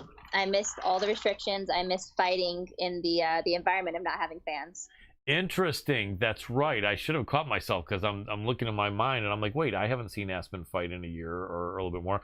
How do you think it would be? Would it be weird, all these fights you've had with huge crowds? How do you think it would be to go in there and have it be silent and completely hear your coach and your opponent's coach and so on? I don't know. I've never really noticed the crowd, regardless of when I've had huge ones or when they've been a little bit smaller. It'll be a little weird in that the Apex, I've been there several times. We all go to the PI frequently, and that's right next door. It's going to be weird. That'll be the smallest venue I've fought in since I was an amateur.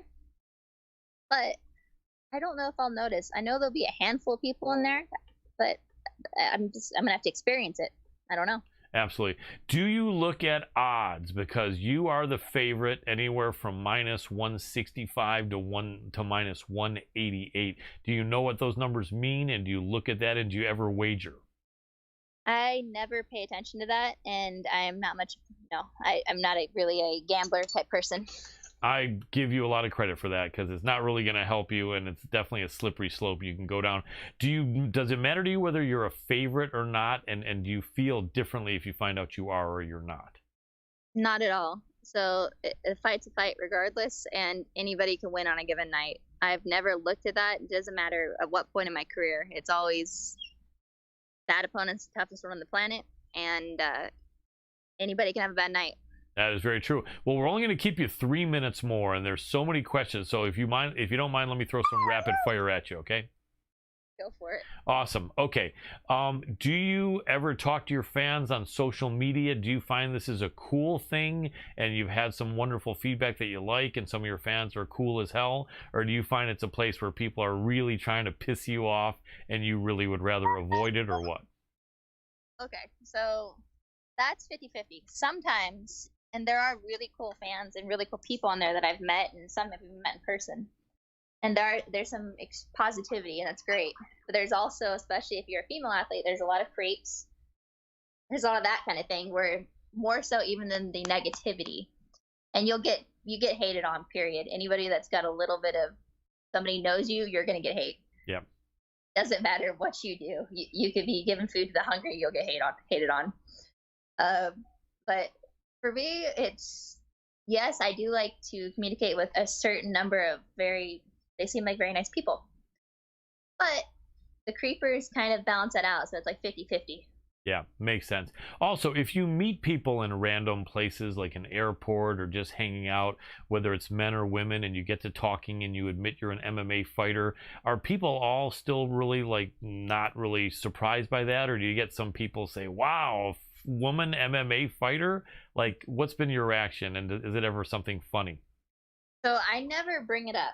It doesn't matter until somebody else does. Like, hey, what do you do? Then I explain it, and they usually are, oh my gosh, that's unbelievable.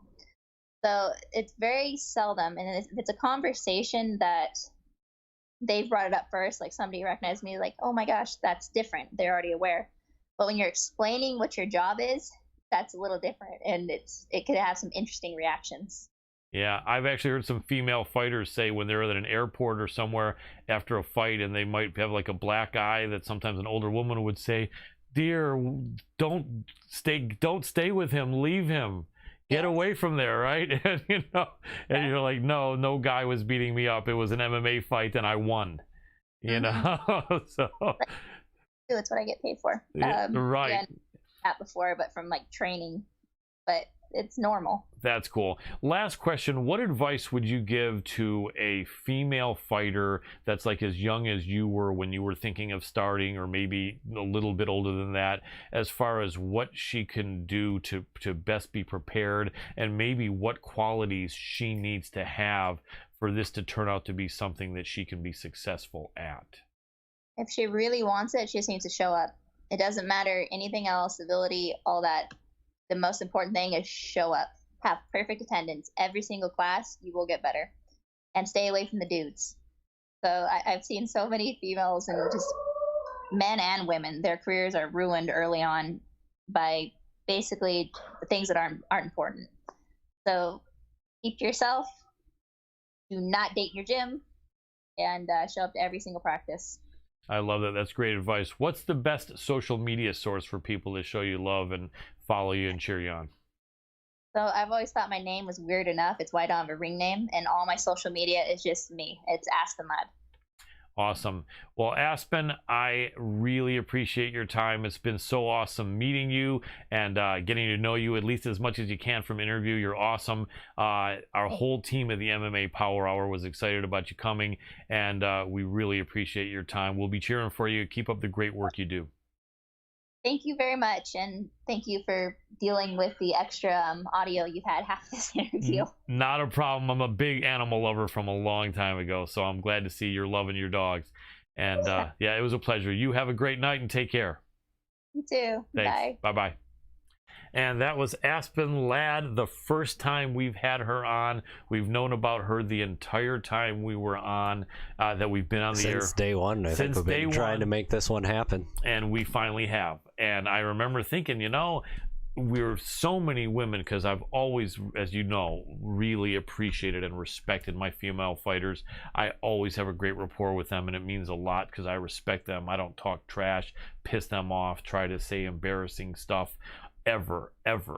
But for some reason, months and years would go by, and we just never connected with Aspen Ladd. And so only took almost 4.5 years, and we did. And she is really cool. She's still, like, in a way, a mystery and an enigma, because she's got that great attitude. But you know where she's coming from now. To an extent, she is a warrior. She wasn't scared from day one. Absolutely. About being an MMA fighter, and like, man, that's something that I think is huge. Is like, I like that she was encouraging for other women fighters, and didn't say you had to be this or that. But I think if you have that kind of mental strength and courage that she has, and like fearlessness, that probably will help.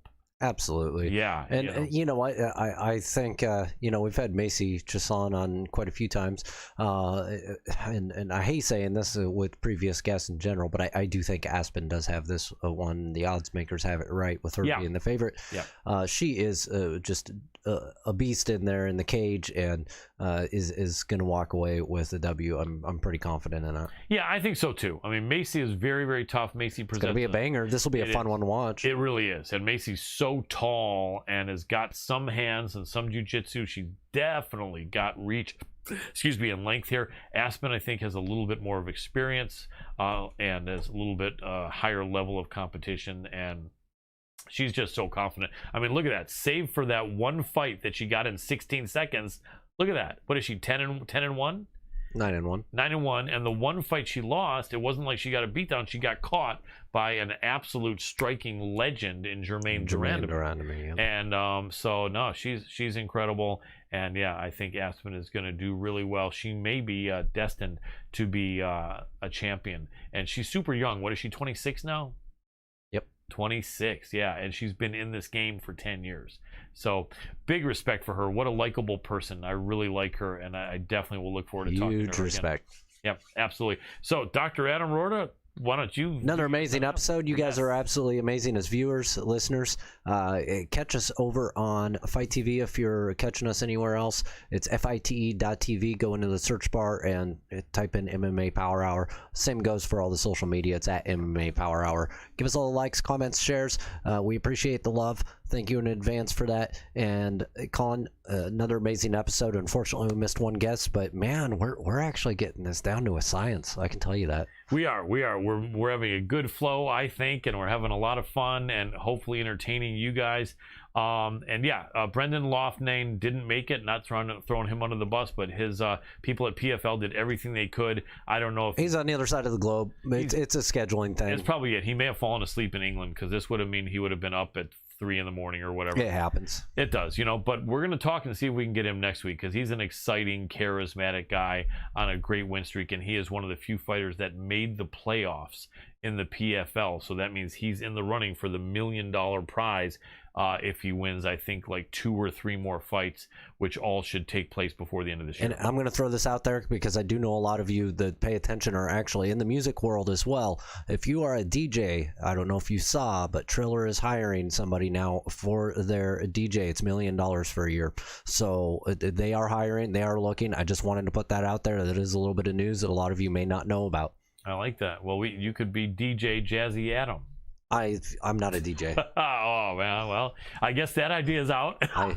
That's an old saying I heard years ago. DJ Jazzy Adam is probably taken. Probably but so. I could be DJ Dr. Lionfist. There you go. DJ Dr. Or the DJ Lion Fist Doctor, something like that. And just Dr. DJ Lionfist. I love it. That's it. Well, he may have a DJ career coming up, because I know he can learn things, so you never know. That may be something he adds to his repertoire. I mean, I kind of do it with this. He does. He's kind of a DJ here. Yeah. He's like a spin master. You know what I mean? And anyway, Dr. Adam, I'm tapping out, guys. Thank you, Colin. You're welcome. Appreciate you, man. Always tremendous work. Ladies and gentlemen, spread the love in a positive way. Be that guy, be that girl. Will come back to you a million times. Not only your immediate family, your parents, your kids, but your coworkers, your neighbors, friends that you haven't talked to in a while. Show them the love, and you never know the great impact it may have, right? Big love from me to you and our whole team for Adam Roorda and the MMA Power Hour crew. I'm Colin Crandall, and for tonight, I am tapping out.